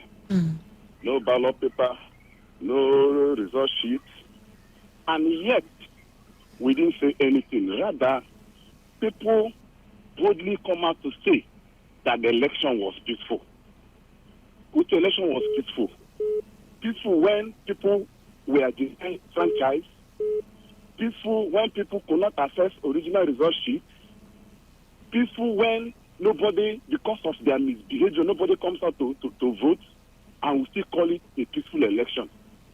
It is not good. We should start to discourage manipulations and overloading of powers.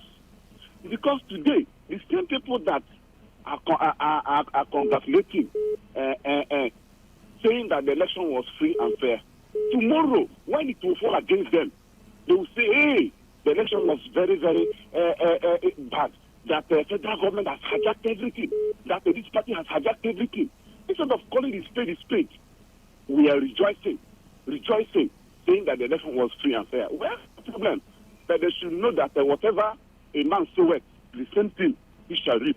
Power is transient. It doesn't remain in one person's hand.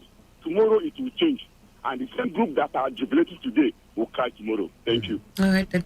We got your position on this. Hello, Today 95.1 FM. Hello, good morning. Yeah, good morning. What's your name? I'm a one calling from Port Harcourt. All right, go ahead. And there's this, Obidin now we know better, so he's an elder.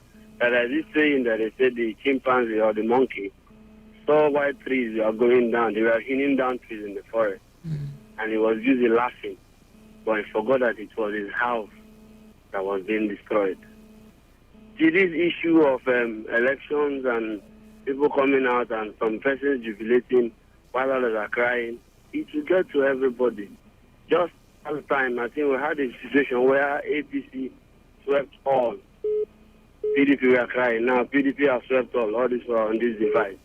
How long are we going to continue? Now, these chairmen go there, irrespective of who divide you are. They go there and they cannot even do anything. I'm sorry, I don't like calling names. I'll have to just pick out one person. For the past 6 years, the current chairman of Obiakpo, what can he say he has done for the people of Obiakpo? The one that is coming, what has he said he will do for the people of Obiakpo? Until he rise up as a people and demand for things that should be done rightly, either through the electronic voting or let us, like one of your guests said, me, I've been an advocate of, let us have one electoral body from the national to the state. Let them be the ones conducting all the elections to local government. So we are able to have opposition. Take countries that are thriving well, are countries that have opposition, credible ones. So you know at every point when you are misbehaving, you know that by the next election, your party might not be coming up. So you have a policy, you have a blueprint. How many parties in Nigeria have a policy? What is the policy of APC? What is the policy of PDP? They are all tossing us around like we are fools. There is a limit to which people can go. But I foresee in a foreseeable future, see the protest that happened last year.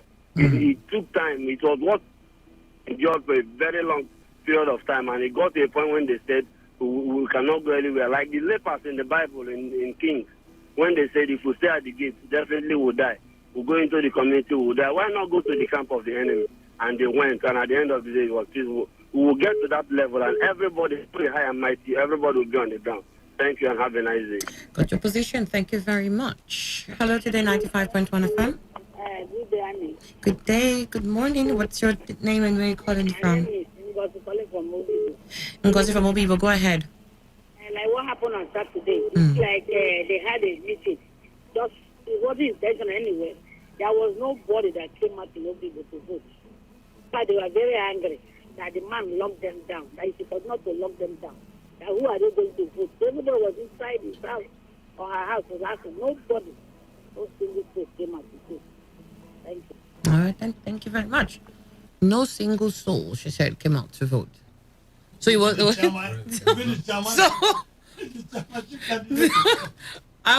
If no single soul came out, where did the numbers come from? And like you said, I mean, there will be people from the PDP who are there. Will they insist that, well, we will not go out to vote because we're under lockdown? Well, I'm not in the people. She said this is what happened in her place.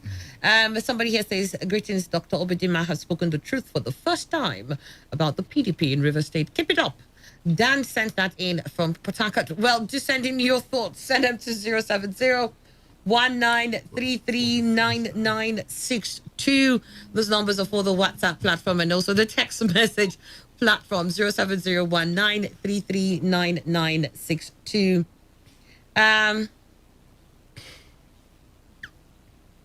This here says, Annie, please appeal to Dr. OBDK not to allow any politician, who is OBDK, not to commit suicide or else he will be labeled as Issa Pantami 2. DSS is listening. Ezekiel from Stadium Road. You sent that in. Another here says, Annie, please. When May Lafayette cried out, DSS was busy chasing him instead of doing their work. And one of your female presenters will be busy shouting down and cutting off callers. But maybe because the callers are not answering the questions she's putting out there. I know how a lot of you call in and just want to, put everything out in your chest, but we have to regulate that. What you're offloading for us here now, is it in line with the conversation we're having? It has to be in tandem. So I apologize on that behalf anyway. He says the presidency, the DSS, and others knew very well about Pantami before now. All these expose is coming out due to infighting and power tussle. Everyone wants to be in charge. All right. Also from our WhatsApp platform, good day to you all. I love your program in Ubimini Community Ward 12. Emoha local government area, the election was fair and peaceful. People came out in mass to vote. No fight, no intimidation. Thanks, Bright. You send that in from Port Harcourt. Greetings to everyone in the studio. Dr. Obedima, you will live long. Honestly, the development of Nigeria is very far. The development of Nigeria is very far because of the manner our politicians impose themselves on the people is a call for retrogression. No states develop in such a way. Upon the outcry of Iche people of bad governance style of the immediate past chairman, he has been returned for a second tenure. How do we develop? Comrade Maisie Great, Obite Iche, you sent that in. All right. Still more text messages since I do not have a call yet. This here says, it is the crime or crimes. Is it, I don't know whether it is the crime or is it the crime or crimes that a person has done in the past that are used to judge a person in the present. Pantami has admitted his evil or criminal past, so he should be forced to resign because he will not voluntarily resign. Neither will Buhari sack him or ask him to resign as he asked the former service chiefs to resign because the DSS could have told Buhari about Pantami's past and that he's not qualified, but Buhari ignored DSS warnings. This is from Mr. Law. I'm trying to remember who has resigned, and I remember the former finance minister who resigned too when they hinted on her documents being incomplete. She just quickly went out through the back door. Good morning to the FM. Violent congresses. INEC threatens to blacklist political parties. The eye should be removed from the neck. There's nothing independent about INEC Nigeria. Plus, they're a toothless bulldog. They can only back but cannot bite. Empty threats. This is from Newton, okay? And he also says, Annie, I don't know why the APC is crying foul when they've not been able to put their house in order. Do they even have the moral grounds to complain? For the first time, River State has had a violent free election. We know why. Newton Ikere is the one here. Is it APC crying foul here? No. From what we read now, was that APC crying foul? Nobody cried foul. No, but I listened to Bonawuke, their spokesperson, this morning. It was more or less categorically condemning the election. But then that's not what I read. So if you heard APC, it's quite different. If you had APC somewhere else, Newton, it's not here. But again, they still have right to see something that is wrong, whether they participated or not. Annie, good morning. PDP we'll lose 2023. Let Wike be deceiving himself with flyovers. Jolon, why did you jump from here to what is happening in 2023? We try and stay with us here. Local elections first. Thank you, Joe. I know you're already in 2023 and you've seen the future. Stay with us here. It's local government elections we're analyzing. The action and inaction of the governor's attitudes are inconsequential. It is an aberration towards the autonomy of the judiciary. It's condemnable and must say no to their selfish interest. We are yearning for good leadership, true federalism, and smooth running of democracy. We must achieve it now. The governors cannot stop us this time. It moves forward. Charles Ogoyi, you sent that in. We've got to wrap up on the show. Precious UDK, let me hear from you as we wrap up. Well, on a final note, I will call on Mr. Pantami to honorably resign. And secondly, to pray the governors of Nigerian states to please, with immediate, with every quantum of urgency, let financial autonomy be granted the judiciary in the various states. Precious UDK Esquire, if you hadn't said that, I'll have wondered where the Esquire is in your name. But then, thank you so much. A Port Harcourt-based legal practitioner and publicity secretary, Nigeria Bar Association for Port Harcourt. Dr. Bitima? Well, the Minister of Communication, Pantami, is really occupying a very sensitive office. And that office is so sensitive that even the secrets of this country can be leaked through that office. And with this kind of expose, he should vacate that office. And if Buhari will still keep him there, let National Assembly start impeachment process on Buhari and take him out of that seat. You see, we're a secular nation. And if you don't want maybe other religious faith to impose their own ideology, anybody who has that kind of ideology tendency should not occupy such positions in our polity.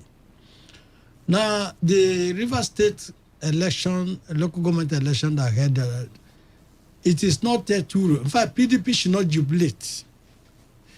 It is a time for sober reflection. In that kind of turnout that we witnessed, there was no rain anywhere in River State that day. The governor, the party chairman, they should set up a think tank to get what really happened, that the party went solo, but came out with poor outcome, and begin to now map out their strategy. All right, for 2023 elections. Dr. Bitima, JP journalist and international affairs analyst. Thank you so much. Emmanuel Ndekwe? Well, Pantami should indeed be investigated by the DSS. Let's even say maybe the DSS didn't do it when they should have done so. But now they have something to hold and let them investigate him.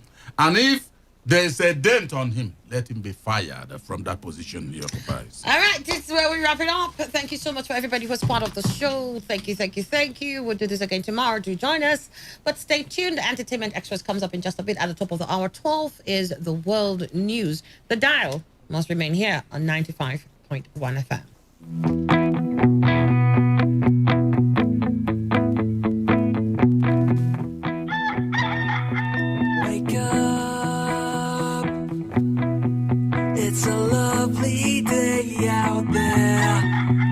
You've been listening to Today's Quest here on Today 95.1. Can you feel it? Can you feel it? Can you feel it? Join us next time, weekdays from 6 to 11 a.m. on Today 95.1.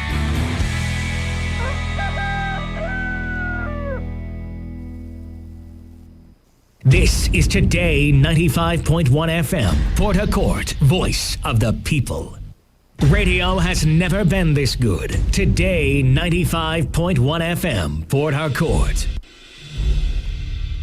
There's no adjective to qualify the failure of this APC government, a government that came into power when dollar was 170. And Annie, I've always liked and followed Asher Frank, but today he wasn't stable. The man, another man, forgetting his name, stole the show. That's him. Me too, I forgot his name. He was. Annie must announce my name before you go.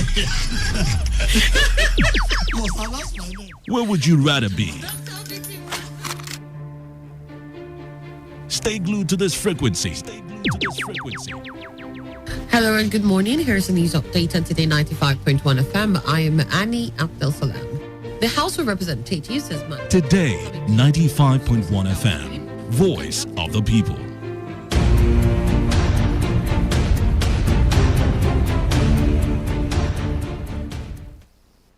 Okay, all right. All you need to know about this one is that 95.1 FM. Such a unique dial. This is Today 95.1 FM, Port Harcourt, voice of the people.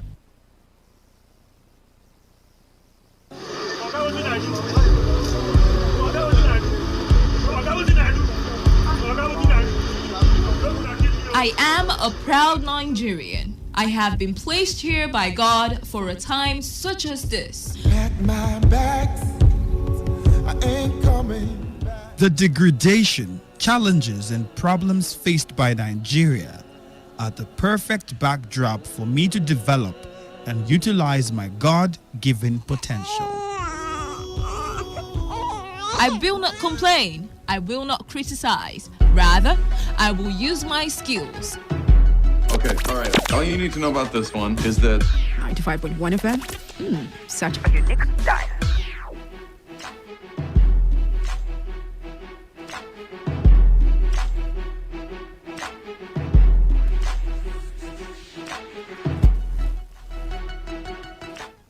Good morning and welcome. It's still your premium talk, news and sports station, Today 95.1 FM on this very wonderful Tuesday morning, which is the 20th day in the month of April 2021. And with me in the studio are very important people who have something special to share with you. In the studio with me is someone very special, and I have the honors of having a professor in the studio today with me. Is no other person but Professor B.O.G. Wanolu. Good morning, sir. Good morning. Thank you. Good morning. Thank you for coming this morning. Yes. Yes. And also in the studio, we have a very wonderful lawyer. Her name is Lady Divine. Good morning, Lady Divine. Good morning. Good morning. All right. So you are here for something very important you want to share with the people of Port Harcourt. I would like to know, tell us about why you're here. Tell us about Hezekiah University. Yeah, thank you very much, Dave. Your studio is quite wonderful.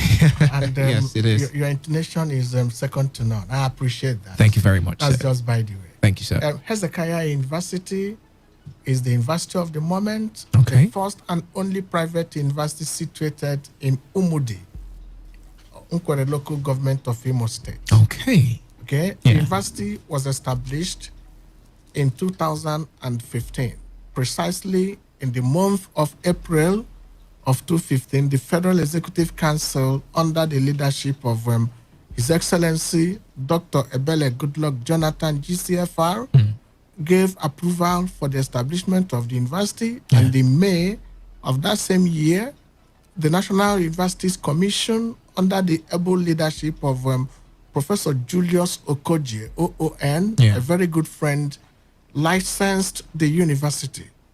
And it also began operation in November of the same 2015. Okay. And as of now, as we are having this program, I am very proud and tall to state that the university has graduated the first set of students, second set of students, and at the verge of graduating the third set of students. Wow. We started the university with 3 faculties. Okay. Faculty of Humanities, with the academic programs there, such as English and Literary Studies, History and International Studies, Christian Religious Studies. These are the 3 programs run under the Faculty of Humanities. Okay. Then we have Faculty of Management and Social Sciences.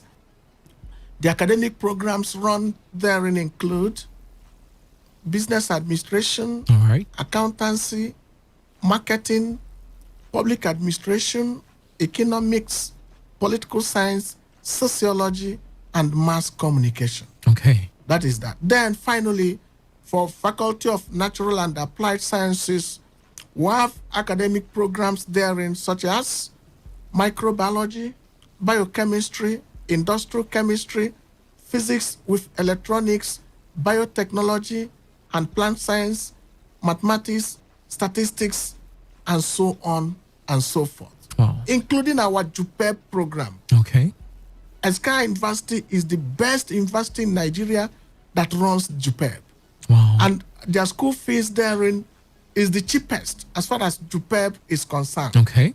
So, if you have your WAEC results, maybe 5 credit passes, including English and mathematics, you are very much qualified to come and run JUPEB at Hezekiah University. And one good thing about our JUPEB is that you will do it 1 year, and if you are successful, obviously you will be offered admission to do your degree program in the university.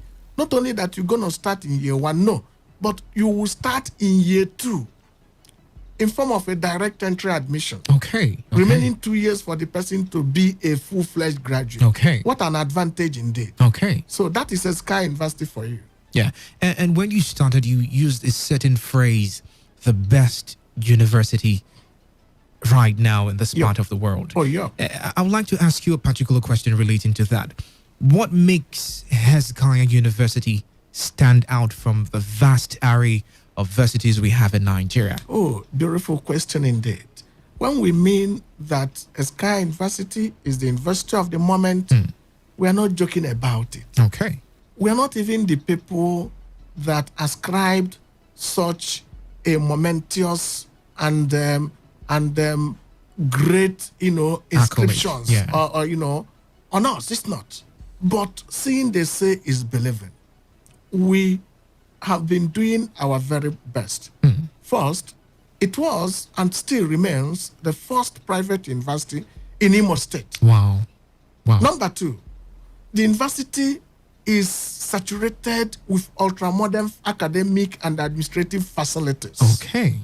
Once you step your feet into the gate of the university, because of the enormous style of digitality that characterizes the university, you will be connected to digital libraries of globally known universities in the world, such as Oxford, such as Cambridge, such as Harvard, Manchester, you name them. Wow. That is one. Number 2, our library is second to none. Okay. Because I've been visiting some public universities, including private institutions too. Yeah. Let me tell you, my very big brother, that I haven't encountered a university that has enormous facilities as Hezekiah University, as far as private institutions are concerned. Okay. Even some public institutions, I don't think they can speak where Hezekiah University stands. Again, too, what makes a university is academic qualities therein. We have great manpower. When I mean manpower per manpower and manpower per excellence. Yes. We have well-known professors, because it's unfortunate that some private universities these days are being referred to as glorified secondary school. Yeah, very true. And I don't blame people whenever they make mention of such, because people may wish that establishing university is to go and make profit. Therefore, they will be establishing university here and there without taking proper care of those institutions. Very true. Hezekiah University was not established for money making, because the founder and the proprietor and the chancellor of that university, His Grace, the Most Reverend Professor Daddy Hezekiah, MFR, International Mayor of Peace, founder and leader, Living Christ Mission Incorporated, is a man known for transparency, a man known for his philanthropic deeds, a man known for loving Western education. He has established Living Christ Nursery and Primary School without charging any dime from pupils therein. Wow. We charge the cheapest also across the federation as far as primary and nursery schools in Nigeria are concerned. That's amazing. But we are pulling weight academically, greatly gigantic in nature. Okay. So also is Hezekiah University. Okay. We charge the cheapest in not only tuition fees, everything in totality of the school fees. Okay. We charge the cheapest, verifiable. And our studies there, the quality of our studies, the curriculum is second to none. And the impartment of the contents of the curriculum in the students is also another superb. Okay. So why would we not be the university of the moment? Okay. Because it's been tested and proven. My brother, in 2018, the National Universities Commission, under the then leadership of Professor Julius Okogie, came to the university, examined us via our facilities, manpower, academic contents, structure, digitality of the library, and other aspects of academic intercontinentalities, and issued us with a permanent license. All right. When I mean permanent quartale, without anything whatsoever. Yeah. Because of our superfluous, our appreciable and creditable ways of doing things there. Okay. In 2019, we have about 17 academic programs. The NUC came when we are qualified for accreditation. More than 45 professors visited the university from different strata of academic endeavors. Wow. And they took up the accreditation exercise, of which is usually very rigorous. Very rigorous, very true. Most of the known universities in Nigeria, public institutions like the University of Nigeria, University of Port Harcourt, Uniport here, University of Lagos, Ife, and so on and so forth, including the University of Ibadan. They've been undergoing accreditation exercises. And at some point, they will be denied. At some point, they will be offered interim. And at some point, they could get full. But on our own, through the special grace of God, we got full-fledged accreditation on all the programs run at the university. Okay. Hey, it's a great deed. Very great deed. I'm telling you, and that's a giant stride. A very great And it's deed. our Lord's doing. Yes. It's a faith-based university of which motto is anchored on academic excellence with good morals. Some people may make first class, but in terms of morality, it will be completely a game of zero. Cultists here and there, disturbing the community. Yes. But at Sky University, we have zero tolerance for cultism.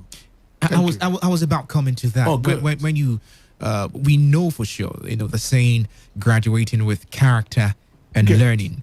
I want to ask, what has been the testimonials of your students so far? The first, second, you're coming to the third batch, I think, this year. So what has been the testimony of your students in Nigeria and outside Nigeria? The testimonies are mostly incalculable. Wow. In a total summation, they are very appreciable, very, very enterprising, highly lucrative. Wow. And indeed very promising. Okay. Because of the nature and character at which the university has groomed them. Okay. They are representing us because we impacted in them. Okay. What they will go out and execute. Okay. And they're executing it.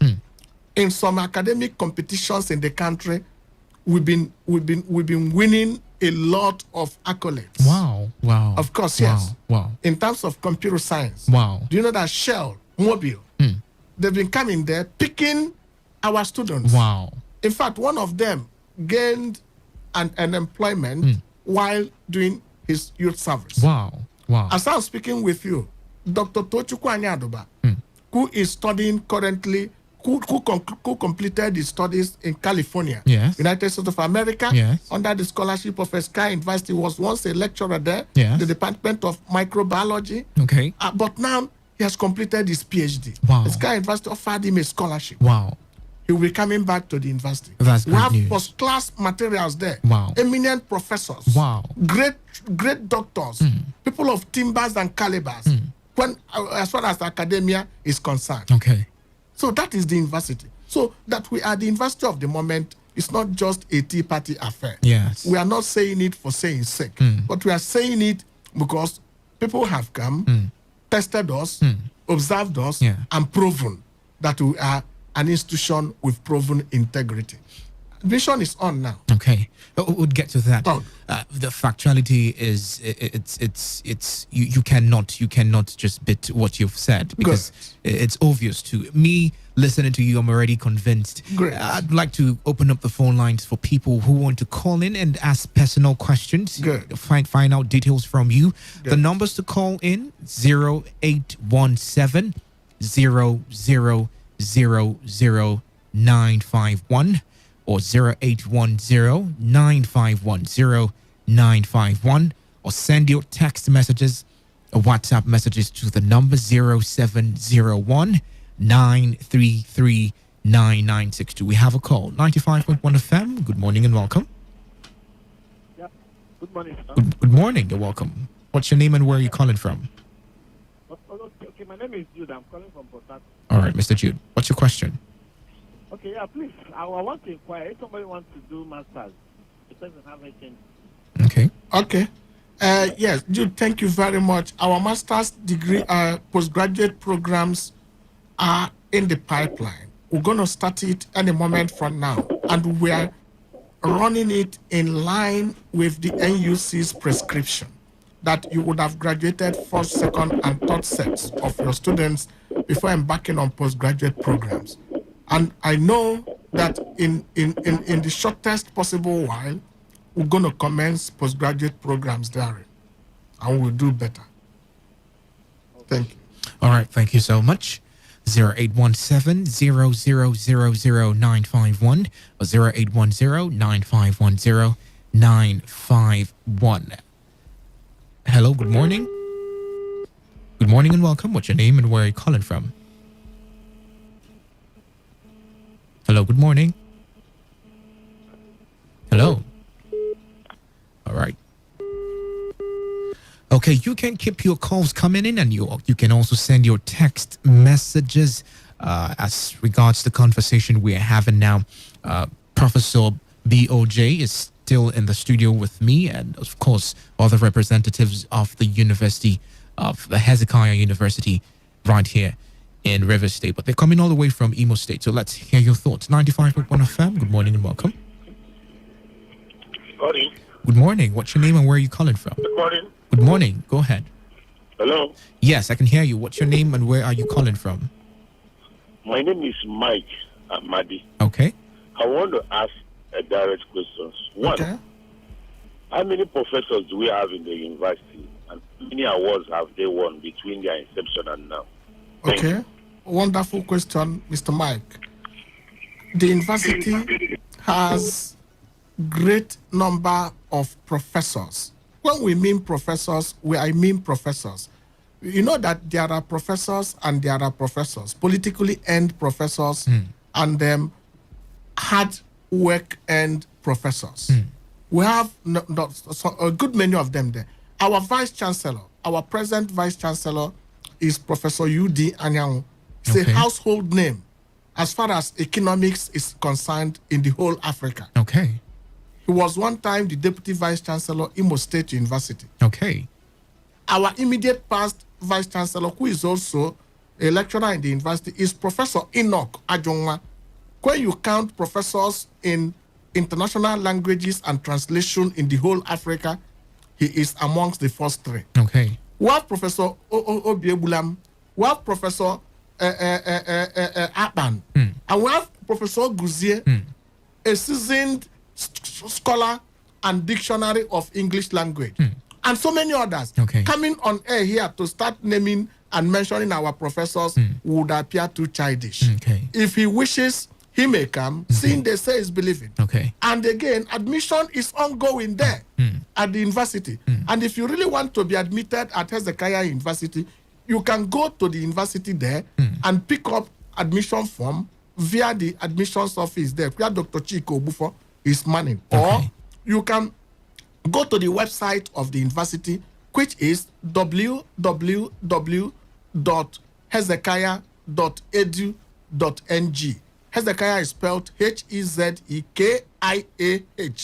Edu is edu, then ng. www.hezekiah.edu.ng. Okay. Or you can visit any branch of Living Christ Mission across the Federation. Okay. Like here in Port Harcourt, we have our branch at Rumomasi, number 7B, Rumomasi, here in Port Harcourt. That is where Living Christ Mission is. Resident pastors are there.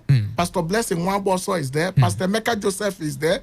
Pastor Barrister Clifford Ugu and all others. They are there. All right. Who will attend to you. Okay. Or you can call any of the numbers which my very distinguished colleague and eminent lawyer here, Divine Chika Chukwu Emezie, will call out right away. Divine, please call out the numbers so that people can copy it. At the end of this program, they can call for further inquiries. Okay, I should continue. All right, so let's take some other calls while we're still waiting for the numbers to come. 95.1 FM, good morning and welcome. What's your name? Morning. Good morning. What's your name and where are you calling from? This is Mr. James calling from Port Harcourt. All right, Mr. James, go ahead. What's your question? Good morning, Prof. Good morning. How are you? Fine, thank you. Please, I want to find out if you could have a center in River State here, or if we have what? If you have a center, as in your university have a center in Port Harcourt. Okay, I see.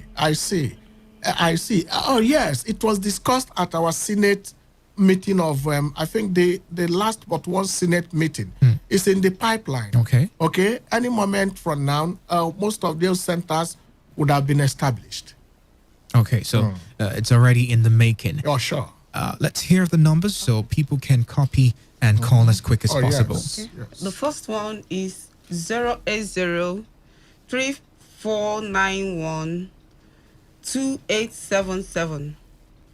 080-3491-2877. The second one, 080-3528-2459.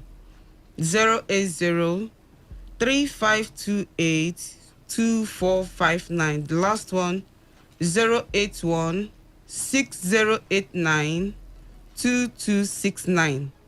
081-608-92269. Thank you so much, Barrister Divine.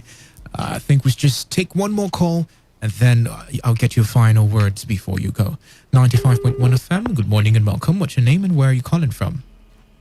Hello, my name is Isaac. I'm calling from Port Harcourt. All right, Mr. Isaac, go ahead. What's your question? Okay, I want to greet everybody in the studio. Thank you. Most especially the professor in the studio. Thank you, Isaac. I want to ask about the Hezekiah University. We didn't get address where the university is situated at.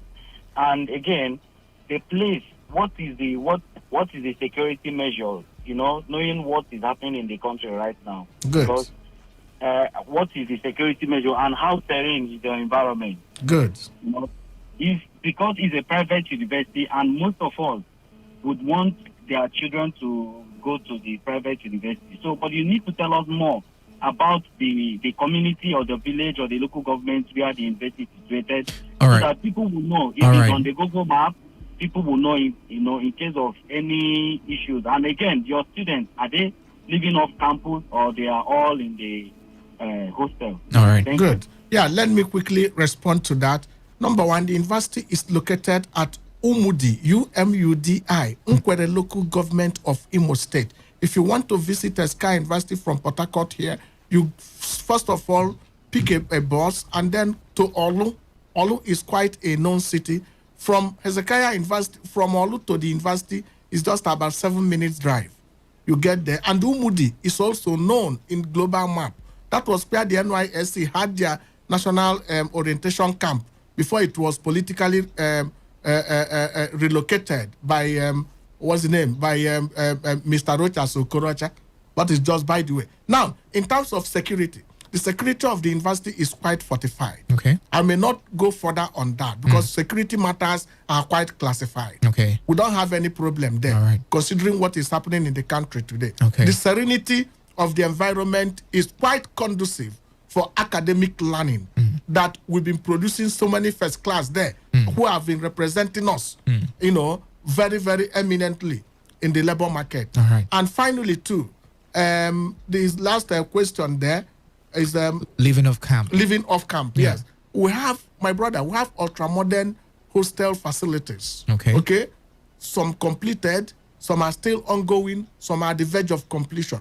Look, structure and facilities are never an issue at Hezekiah University. Okay. We cannot just be called the university of the moment simply because people are calling us. No, if you come there, you will see it and confirm and be grateful. All right.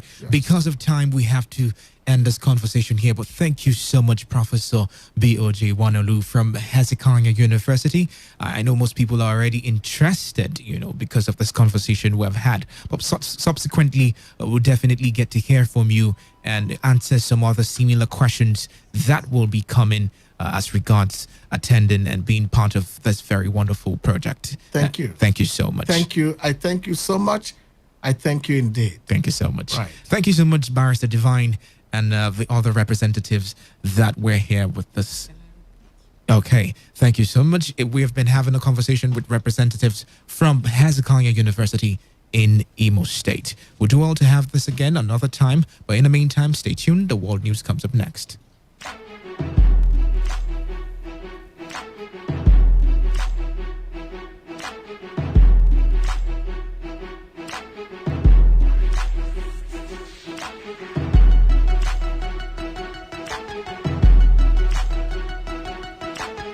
Every day, every hour, when the big stories break, depend on our 24-hour news team to bring you the latest. Today, 95.1 FM.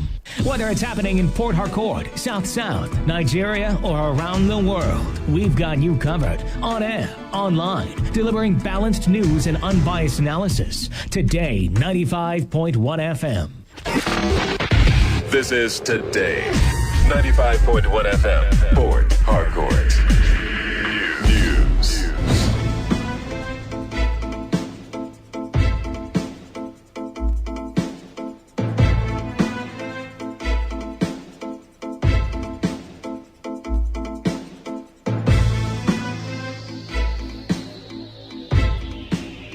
Good afternoon. This is the World News on your Premium Talk radio station. Today, 95.1 FM Port Harcourt. I am Wealth Wilson.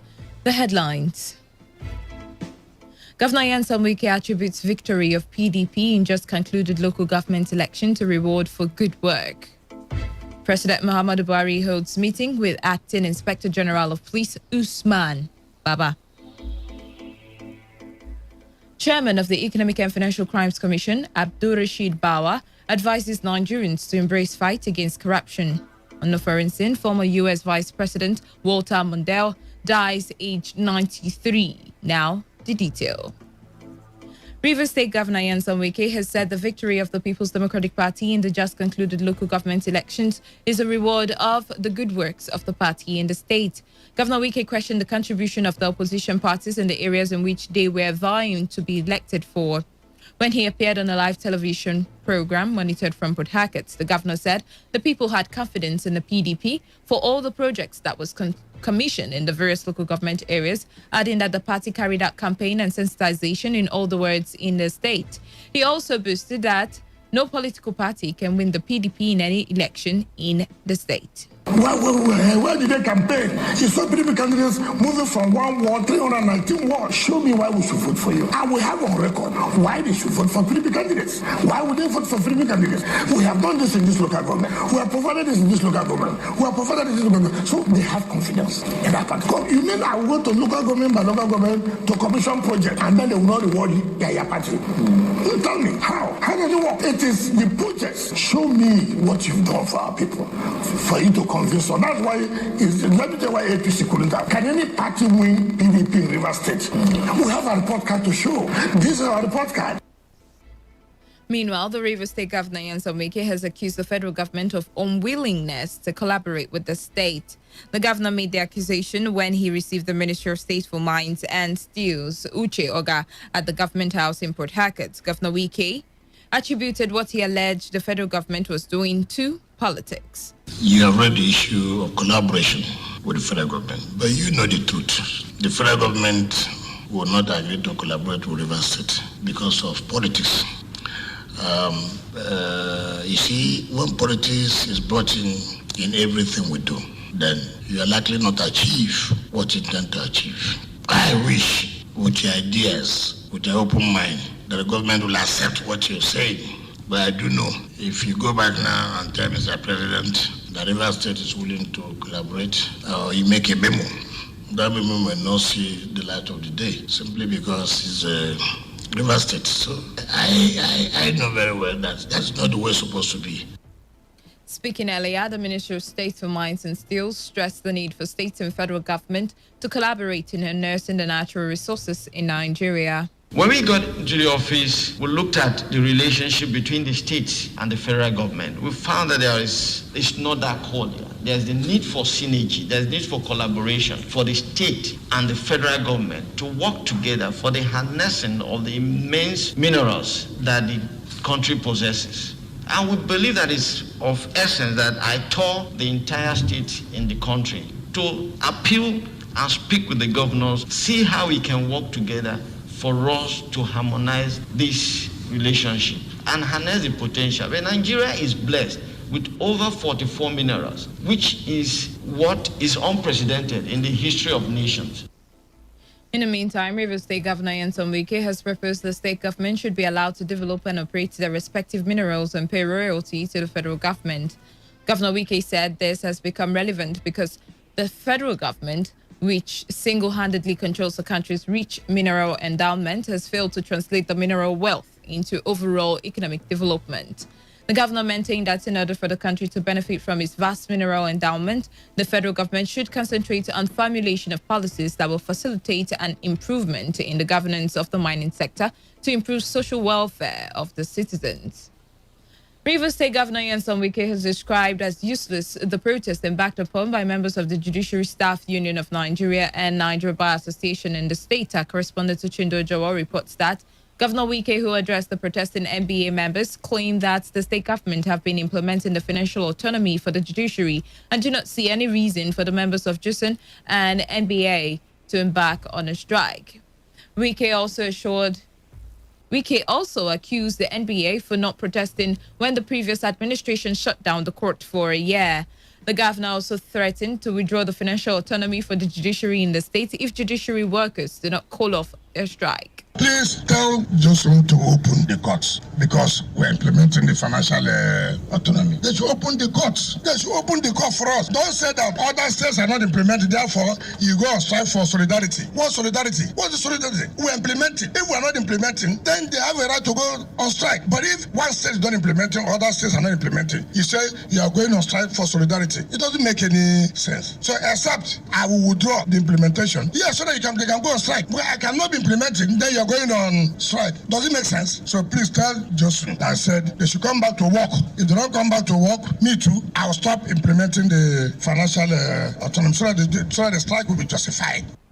In the meantime, some lawyers have given the Chief Judge of the State, Justice Atamai Iyayela Mankara, 24 hours to clarify Governor Nyesom Wike's claim that he has been implementing the financial autonomy for the judiciary.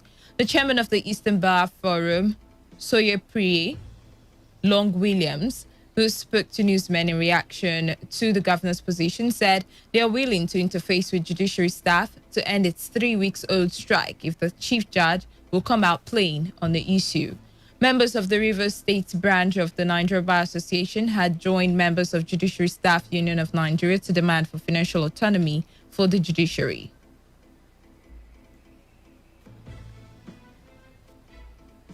The Africa Action Congress in Rivers State has joined in calling for immediate resignation of the chairman of the Rivers State Independent Electoral Commission, retired Justice George Emereji. The candidates of the AAC insisted that there was no local government elections following alleged irregularities that marred the process.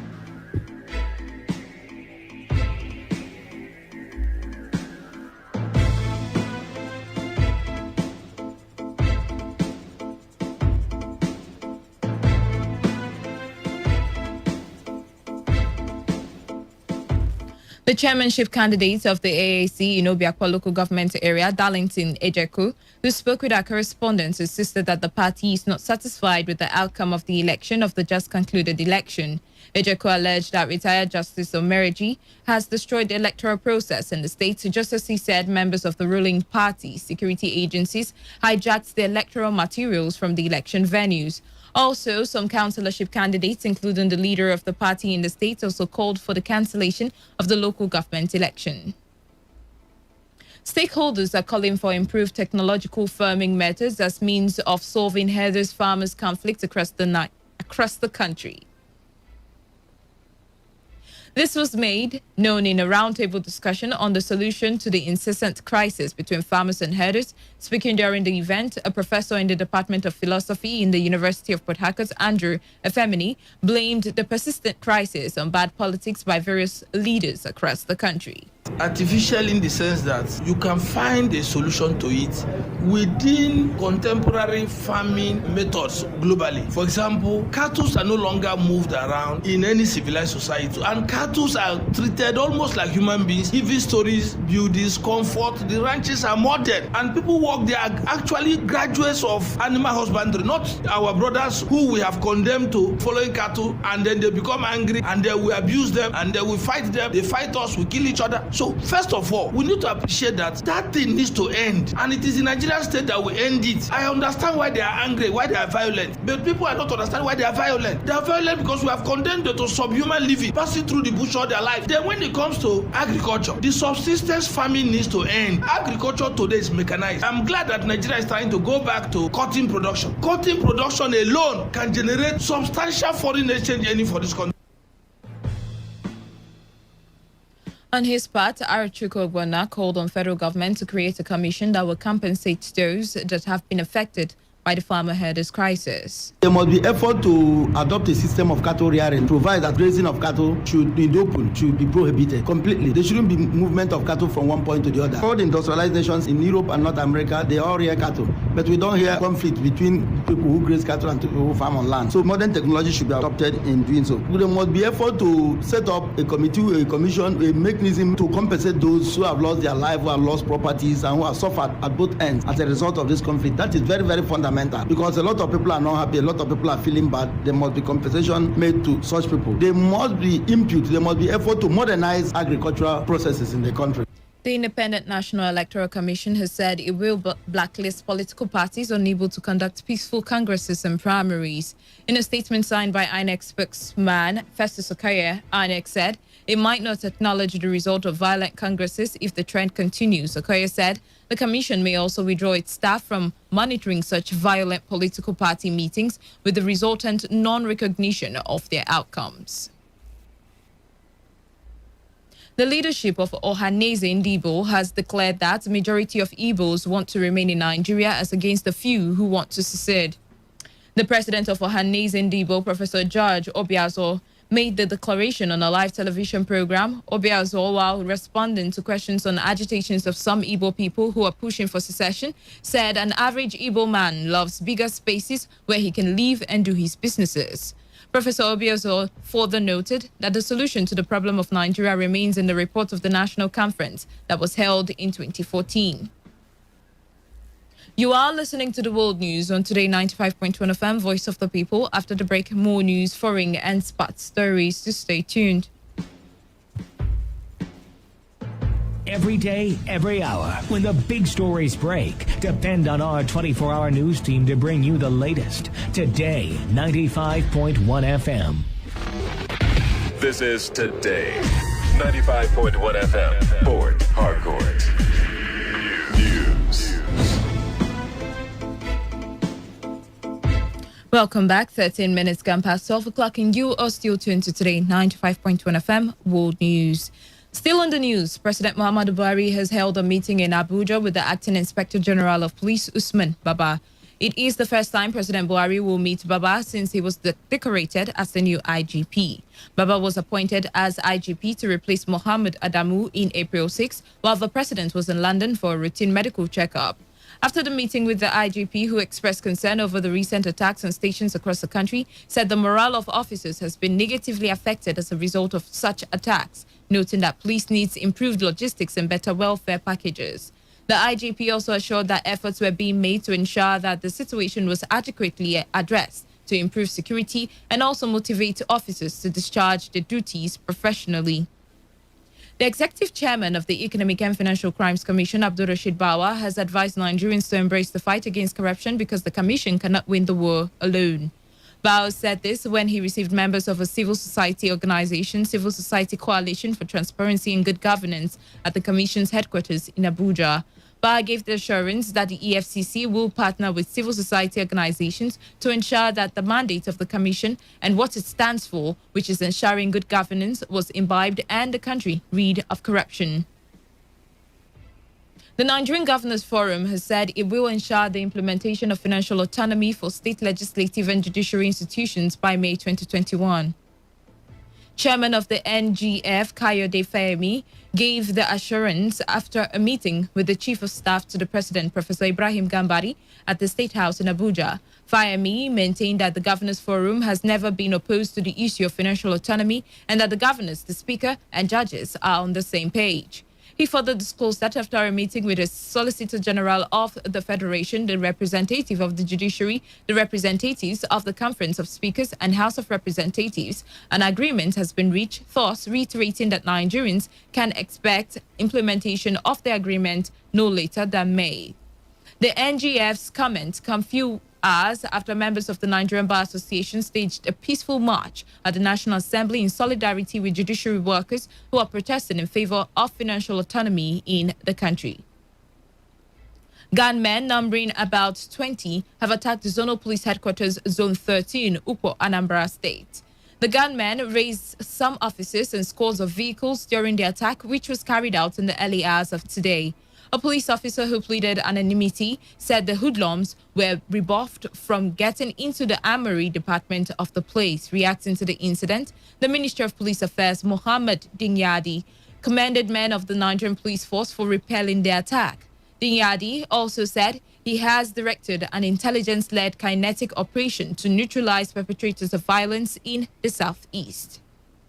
The leadership and entire members of the Unity House Foundation of Ward 15 in Obiakwa Local Government Area of Rivers State have congratulated the convener of the Unity House Foundation, Kingsley Weneda Wali, on his appointment as member of Governing Council Federal Polytechnic Auchi, Edo State. The leadership and entire members of the Unity House Foundation in Ward 15 said they are thrilled to hear about the appointment and are more delighted that he has finally decided to be appointable. In a statement by the leadership of the Unity House Foundation, Ward 15, Innocent Nwawu, the coordinator, Dr. Goswill Chinedu Chukwu, and Director of Publicity, Chibuzo DK, who said they are enormously proud of the convener of the Unity House Foundation because of the recognition.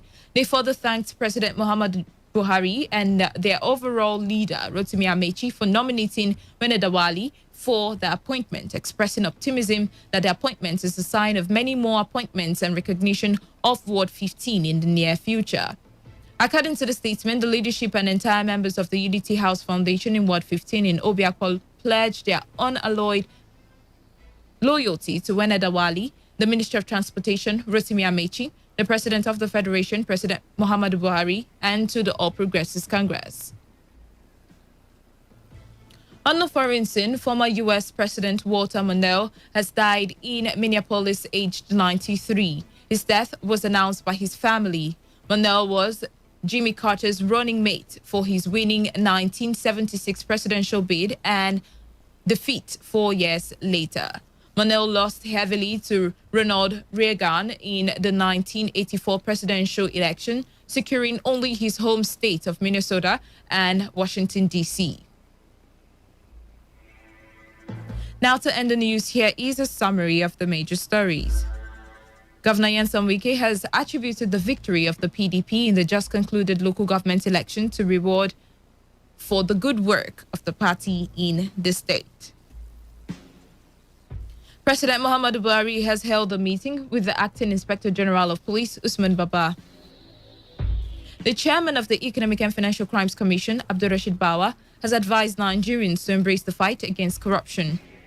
On the foreign scene, we told you that former U.S. Vice President Walter Mondale has died aged 93, and that was the news as edited by Ifunaya Obemendokwe. For comments and inquiries, please call 0818-389-2850 or send your emails to news@todayfmlive.com. You can also read our stories on www.todayfmlive.com. Do not forget, take responsibility, wash your hands frequently with soap and running water, avoid touching your face on high contact surfaces to prevent the spread of COVID-19. Once again, good afternoon. I am Will Wilson, and thank you for listening.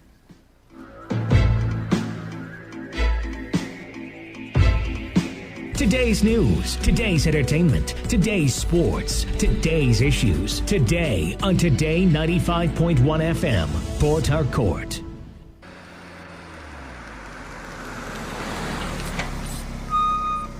Hello. I'm actually looking for a place where I can do very good jingles. Call this number. What about a place where, like a comfortable place where I can record and produce my programs? Call this number. Sorry. This one is actually very important to me. I'm also looking for a good radio station where I can place my adverts. This one is actually very important to me. This number. Today, 95.1 FM, the voice of the people. 0818-389-2850. 0818-389-2850.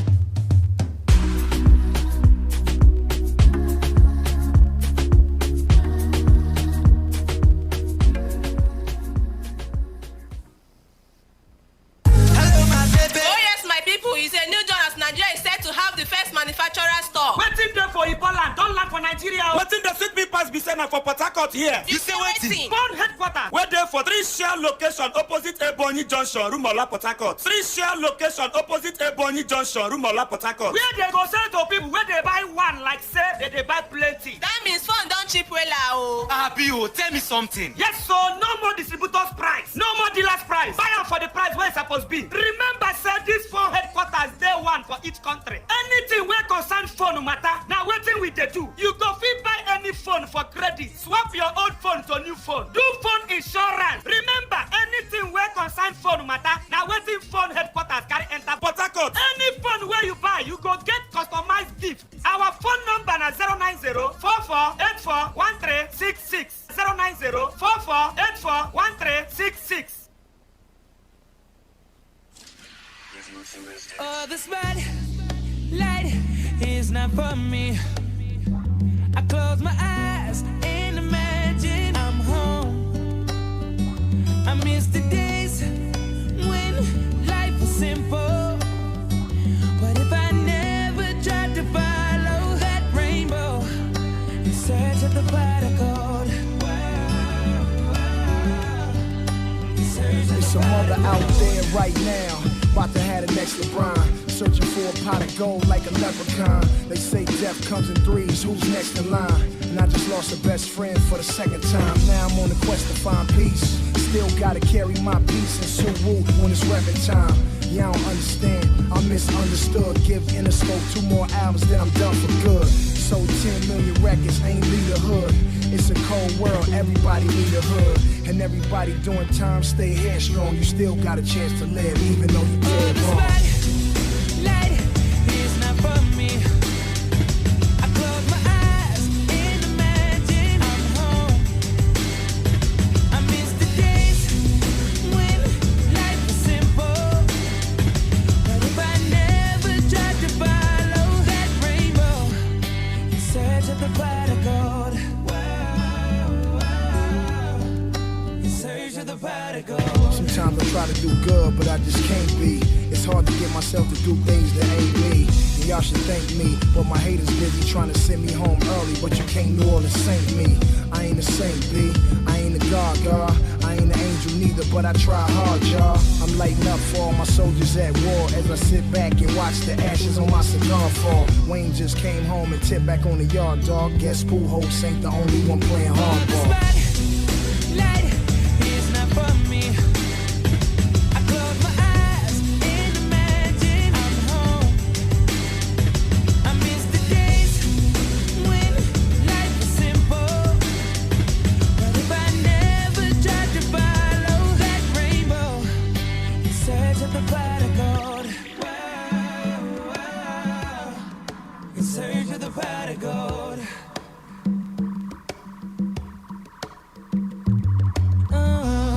See, the thing about all of us is we never know just what we burn.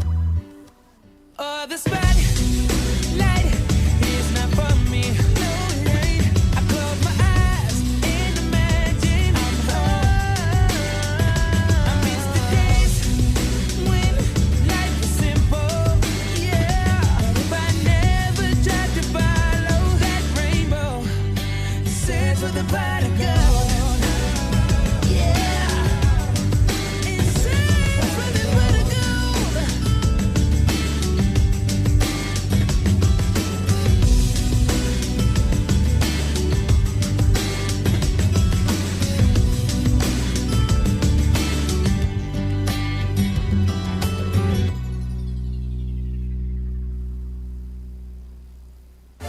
Hey, Jim.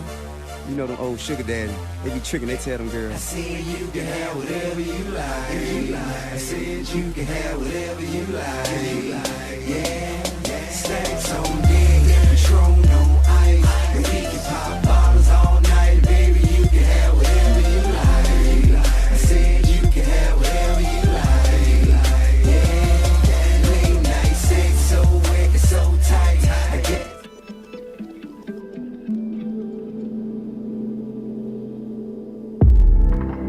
I don't wanna go there.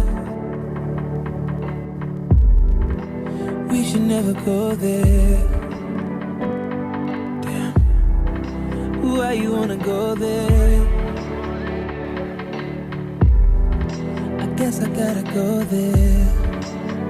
You're hearing rumors about me, and you can't stomach the thought of someone touching my body when you're so close to my heart. I won't deny what they're saying because most of it is true, but it was all before I fell for you.